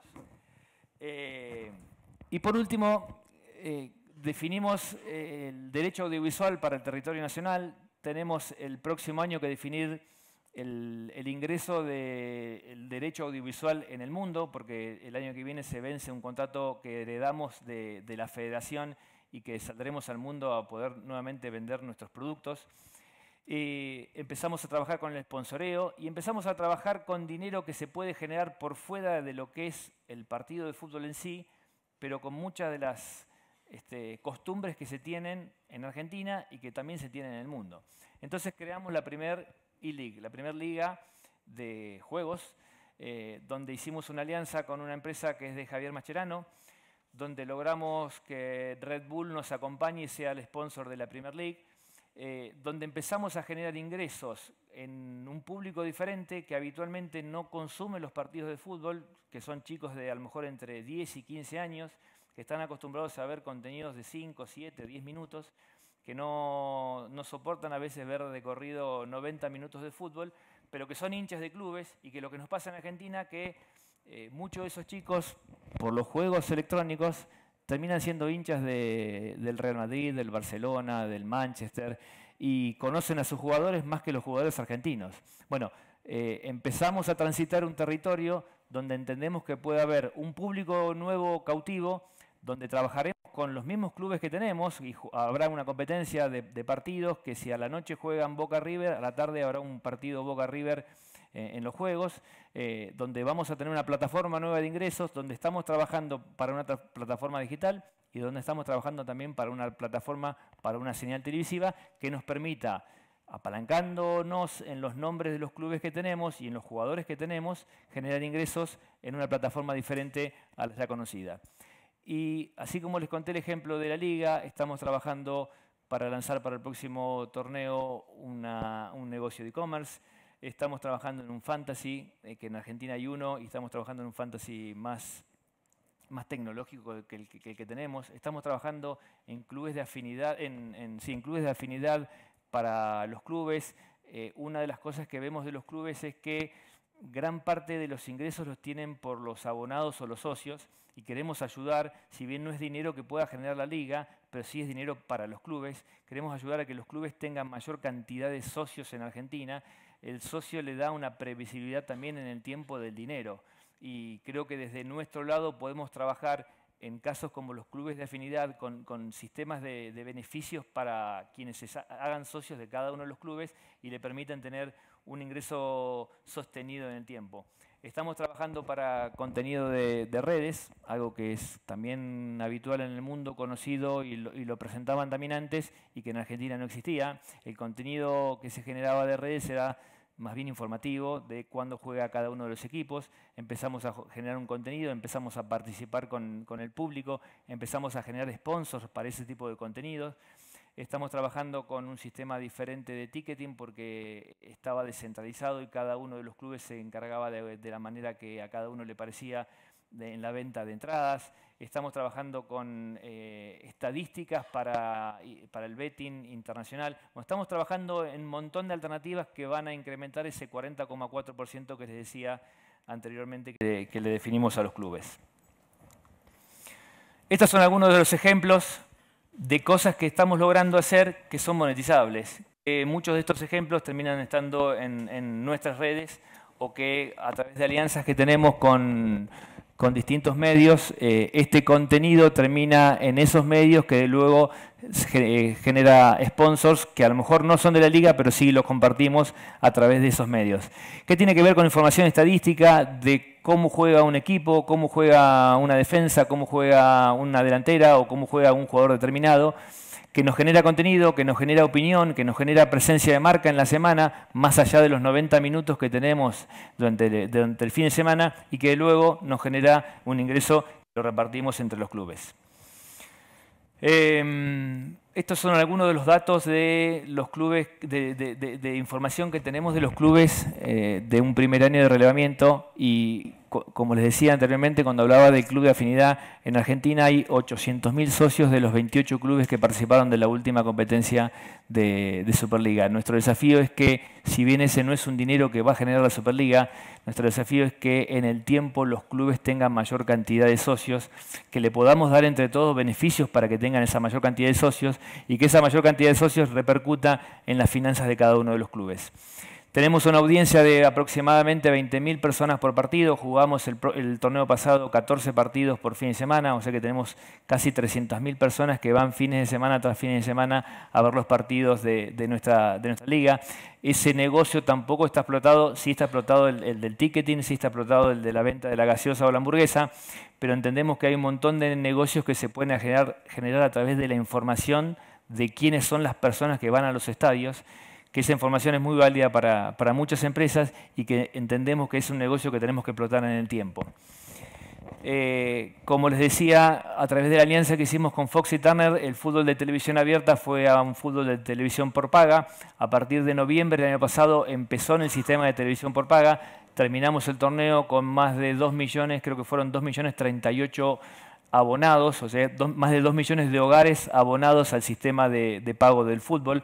El incremento de la cantidad de abonados a nosotros nos repercute económicamente en nuestro contrato, porque cuanto más abonados tienen las señales, más dinero vamos a cobrar luego y más dinero vamos a tener para repartir entre los clubes. Lanzamos la primera aplicación de la Superliga, que no existía tampoco. Nos permite generar contenido dentro de la aplicación, nos permite tener sponsors dentro de la aplicación, nos permite tener un intercambio y conocer costumbres y usos de los que bajaron la aplicación. En poco tiempo fue la aplicación de deportes más bajada de Argentina. Empezamos y no tengo porcentajes de crecimiento porque todo era cero antes, con lo cual no tenemos contra qué compararnos. Empezamos a trabajar con las redes sociales, habitualmente lo que se hace en todo el mundo. Fuimos creciendo día a día. No todos los seguidores que tenemos son orgánicos. La Superliga al principio no se entendía bien qué era en el fútbol argentino, y si era el nombre de un torneo, si era un nombre que le habían puesto para una nueva transmisión de fútbol. Bueno, empezamos a trabajar y a hacernos conocidos y a tratar de traer la mayor cantidad de gente que consuma nuestras redes. Generamos una aplicación, como les contaba antes, una aplicación que tuvo mucha cantidad de bajadas, que tiene mucha cantidad de seguidores, que es muy consumida durante los momentos de los partidos. La idea nuestra es que sea una segunda pantalla para el fanático del fútbol, donde tiene información online de cómo va el partido, qué es lo que está pasando, de información estadística que permite saber a cada uno de los fanáticos cuánto tuvo la pelota un equipo, cuánto tuvo la pelota otro equipo, datos estadísticos sobre ataques, defensas, un montón de información que al hincha fanático le interesa, y luego nosotros podemos sponsorearla. Y por último, hacia adelante, les hablé del régimen de licencias o el derecho de admisión que nosotros entendemos que es importante para controlar el gasto que pueden llegar a generar los clubes. Les hablé de algunas de las cosas que tienen que ver con los desafíos comerciales que tuvimos y que estamos teniendo hacia adelante para generar ingresos. Y para nosotros es muy importante trabajar en innovación tecnológica con nuestro fútbol, algo que tampoco es conocido en Argentina, que sí es conocido en muchas partes del mundo, que sí se ha aplicado en muchas ligas del mundo, y que nosotros con eso queremos elevar el nivel de discusión del fútbol argentino y trabajar de una manera diferente. Muchas veces en Argentina se discute por lo que entiendo que debe ser y no con datos duros y estadísticos, y lo que nosotros queremos saber es cómo es el comportamiento de cada uno de los jugadores en situaciones determinadas. Cómo es el comportamiento de un jugador cuando su equipo gana, cuando su equipo pierde, cuánto es lo que corre un jugador, cuánto es lo que corre un jugador en determinada velocidad. Esa información nos va a permitir analizar el comportamiento de los jugadores, analizar el comportamiento de los equipos, compartir esa información con los diferentes planteles de los cuerpos técnicos, compartir esa información con los diferentes jugadores, compartir la información con los diferentes cuerpos físicos, compartir información con los cuerpos médicos de los planteles, tratar de bajar el nivel de lesiones que tienen los jugadores dentro de los planteles, que eso seguramente va a generar un ahorro de costos de los clubes. Tener información de los jugadores, tener información de la liga y poder compararnos con otras ligas y poder ver por qué en Argentina se juegan 52 minutos netos por partido y en otras ligas se juegan 62 minutos. Ver de qué manera podemos hacer para que el juego sea más atractivo para todos y elevar el nivel de discusión. Y en eso estamos trabajando para lanzar para el próximo torneo un centro de innovación tecnológica que nos permita lo que nosotros llamamos elevar el nivel de discusión de nuestra liga. Y por último les voy a dejar una foto, porque nosotros siempre decimos que nuestro logo es donde nacen las estrellas. Nosotros cuando empezamos a pensar en el nombre de la Superliga y de qué manera nos podíamos diferenciar en el tiempo, no teníamos una liga competitiva, pero sí tenemos un montón de jugadores que son conocidos en el mundo y que nacieron en nuestra liga. Entonces, ¿de qué manera nosotros podemos mostrarnos al mundo? Y ahí veo que muchos ya están pensando quién es tal y quién es cuál. Si quieren, hay muchos de estos que los pusimos a propósito porque han pasado por España o están en España. Van a ver en el centro una persona muy joven con una camiseta que se llama de Vélez, que es azul con una B en blanca. Ese es el Cholo Simeone, que tuvo su debut en Argentina en Vélez. A su izquierda está Eber Banegas, más a su izquierda está Berizzo, que fue jugador acá en España y fue técnico. Arriba está Maxi Rodríguez, que fue jugador del Atlético de Madrid. Al lado, con la camiseta de River, está el Pipa Higuaín, que debutó en River en Argentina. Más al centro, con la camiseta de Boca, Carlos Tevez. Abajo de él, con una camiseta roja y blanca rayada, Dybala, que jugaba en un equipo del interior de Argentina. Más acá lo van a tener a los que son fanáticos o hinchas del Atlético de Madrid, al Kun Agüero con la camiseta de Independiente. Bueno, Maradona. Arriba de Maradona, Javier Mascherano, cuando tenía mucho pelo y jugaba en River. Y por debajo, Ángel Correa, que ahora juega en Atlético de Madrid. Y por arriba, Pochettino, que creo que debe haber sido el único gol que hizo, porque está gritando un gol en el fútbol argentino. Pero bueno, son todas personas son todas estrellas que nos representan en el mundo, que participaron en nuestras ligas y que para nosotros es un orgullo haber tenido este tipo de jugadores y que este tipo de jugadores sean el mensaje del fútbol argentino en el mundo. Así que nuevamente muchísimas gracias por la invitación y estamos a disposición.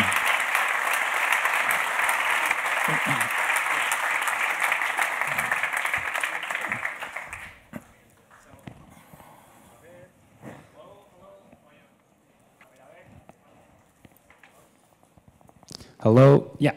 Thank you so much. Muchas gracias, Mariano. So we're having a little bit of a delay, but I think it is worth every minute. So thank you all for sharing the insights. And every wedding has three parts, right? There's the ceremony, there's the speeches, and the second part is the moment where someone comes here and says, if you have anything, if anyone has anything to say, please raise your hand.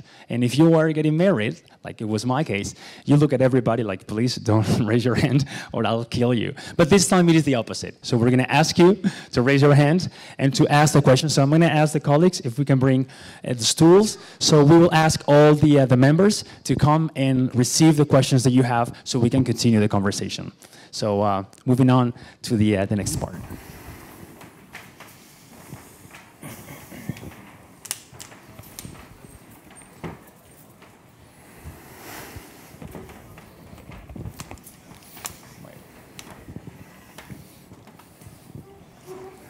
¿Tenemos algo? Okay, so I'm gonna... It's coming on my... Can we switch this? No. This, yeah, because it's... venimos acá. Vamos. Sí. ¿Se muestra la luz? we can switch the Para que no le dé el... In English Yeah. or? That? Okay. Don't worry.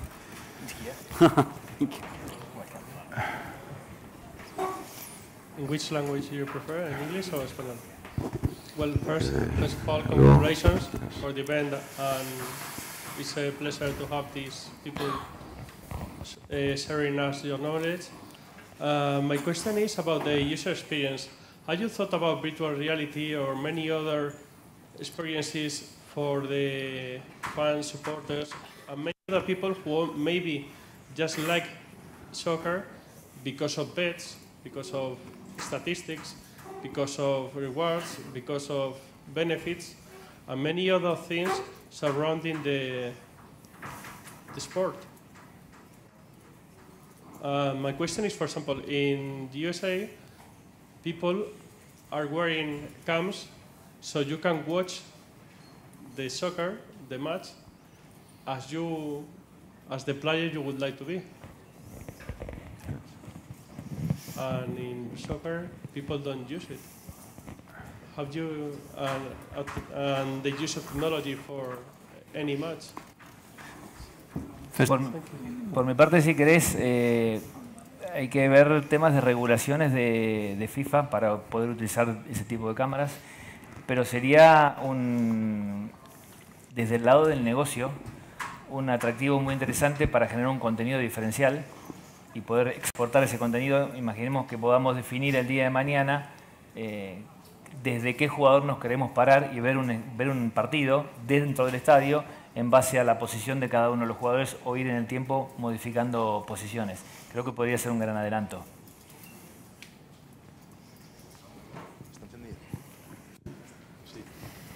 Buenas. ¿En inglés o en castellano? En inglés. Okay, thank you very much for these lessons. And I have a question for you. Who is you? I don't remember his name. Was it for me? The Indian man. Yes. All right.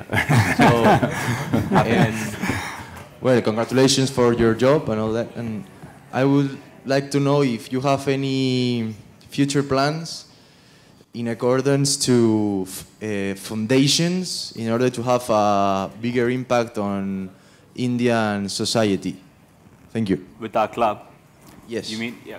So I think, like when I mentioned regarding the properties which we have, there is something called BFC Cares, where we have tied up with close to 4 to 5 NGOs, where we try and help them out with their activities. So every year, from the past 2 years, we have taken up three main ideas. One is supporting. There was a place where we were supporting them who were affected by HIV. Kids were affected by that. Second one thing which we do is we've tied up with an NGO which is for taking care of stray dogs, because in India we have a lot of problem in terms of dogs and they're not being taken care of. So that's all. Those are the things which we try and do back to the community. But in the sense, we are very new. We were just 5 years old, so we're not in a position to get into many things. Obviously, that is there in our plan. We already started in a small way in terms of a couple of initiatives, and this year we are trying to take it further.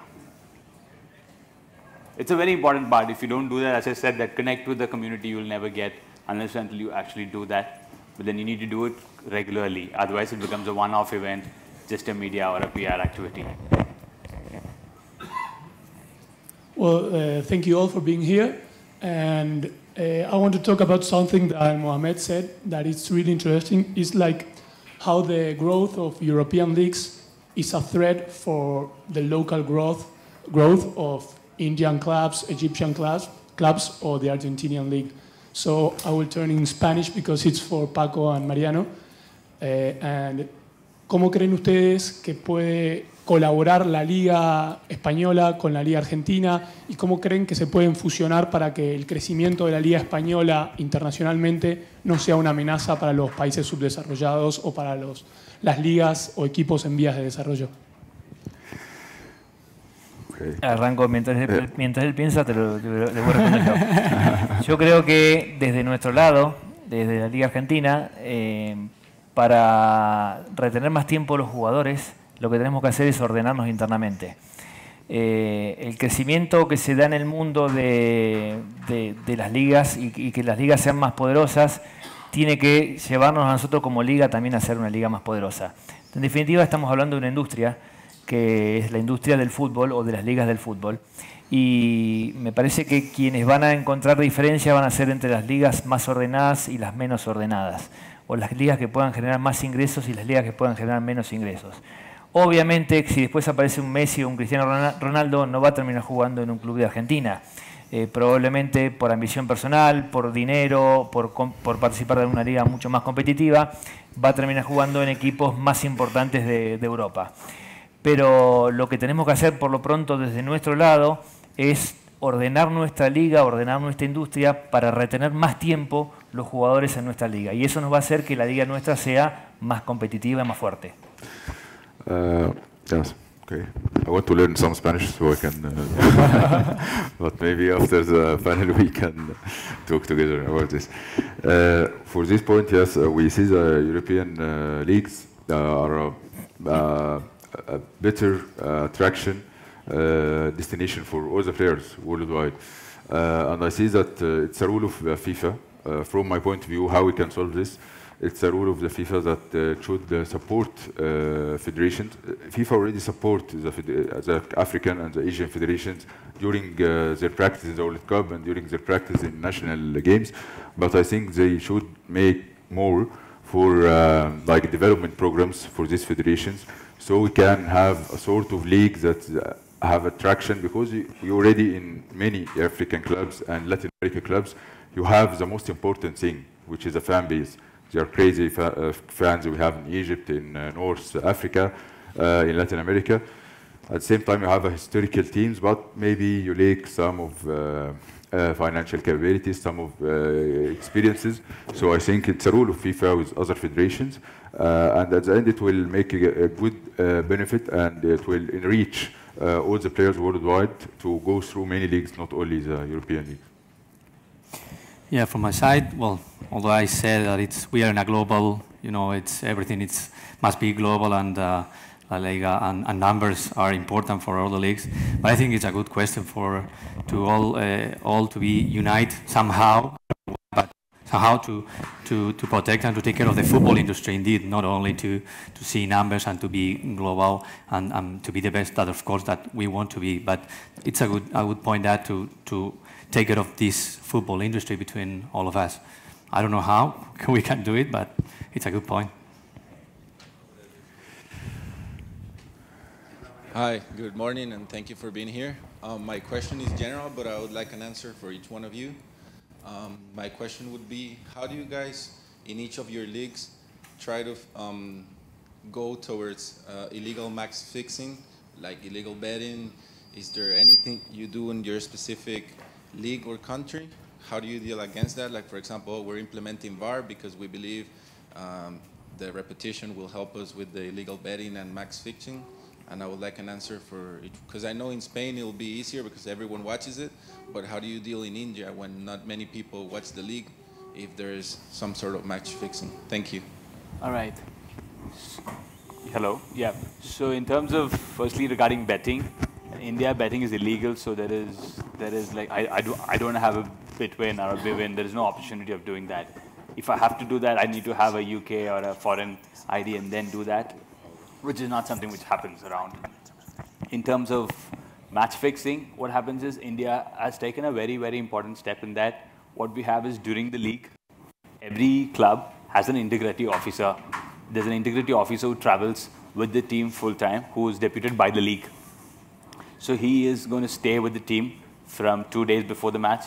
He stays wherever the team is staying. If they're flying, if they're in a hotel, they stay with him.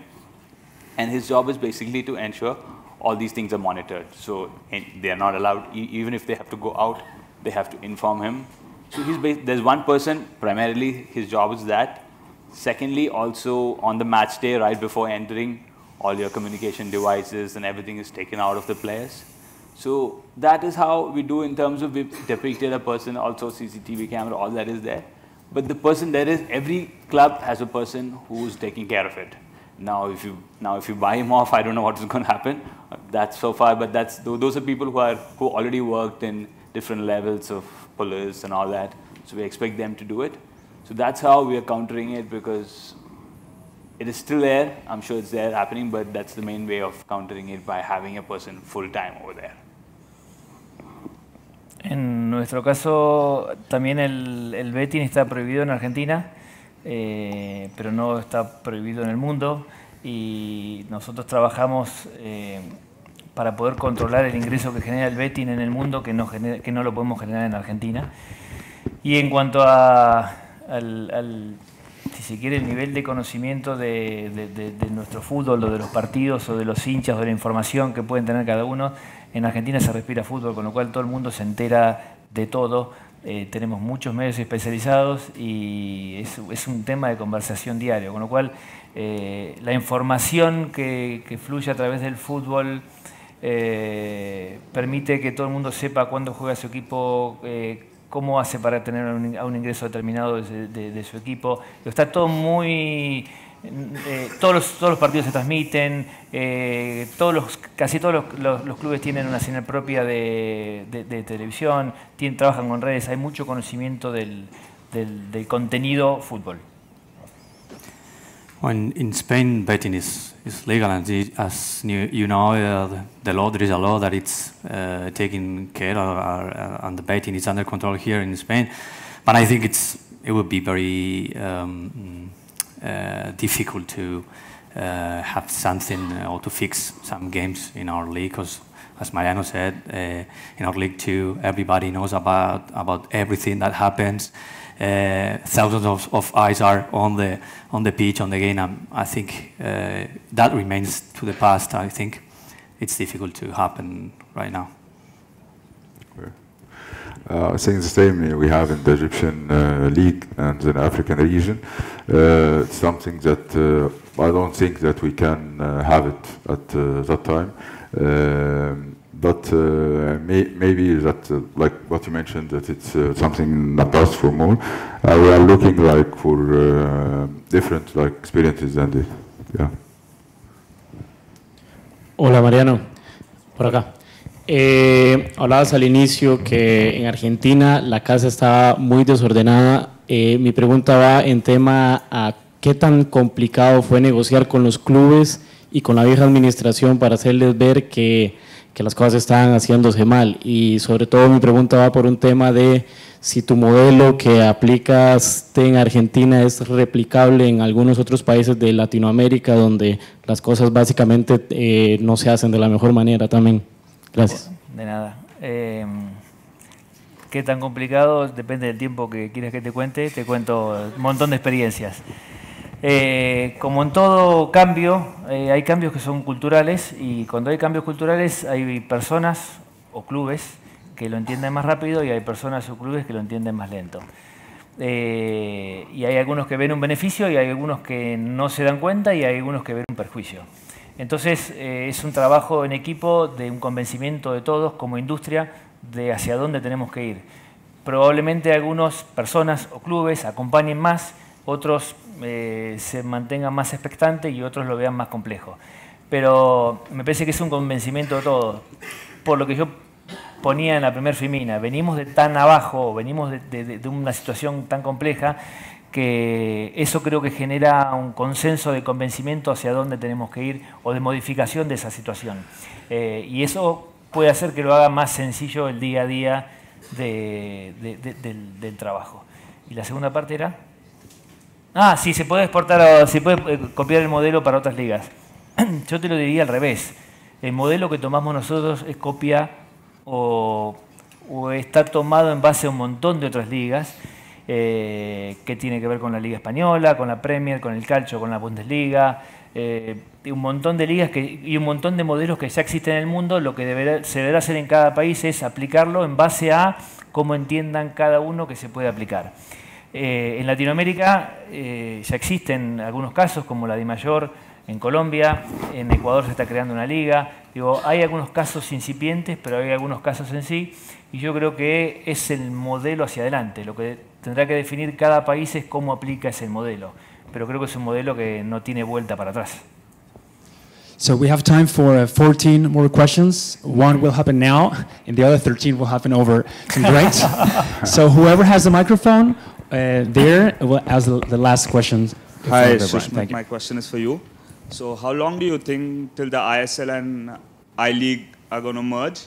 And how is it going to affect a club like Bangalore? Because right now, the ISL only goes on for a short period of time, and you all don't have much to do afterwards.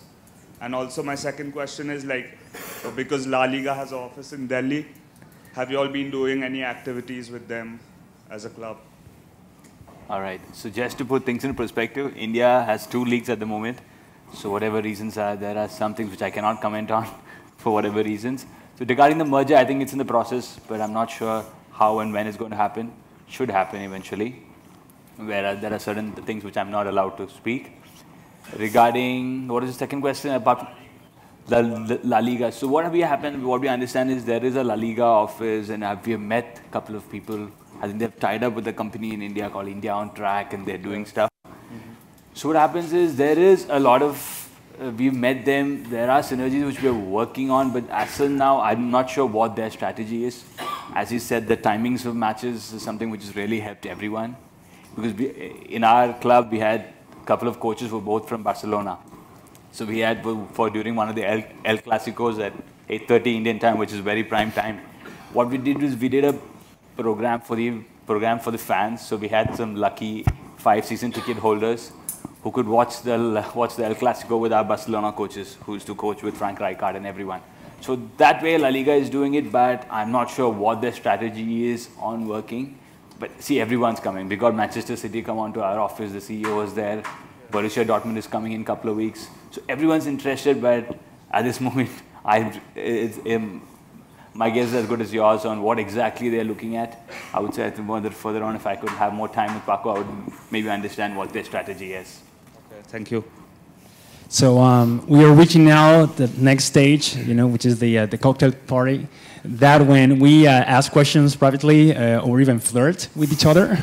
So I'd like to give a huge round of applause to all of you. Right before this, hold on.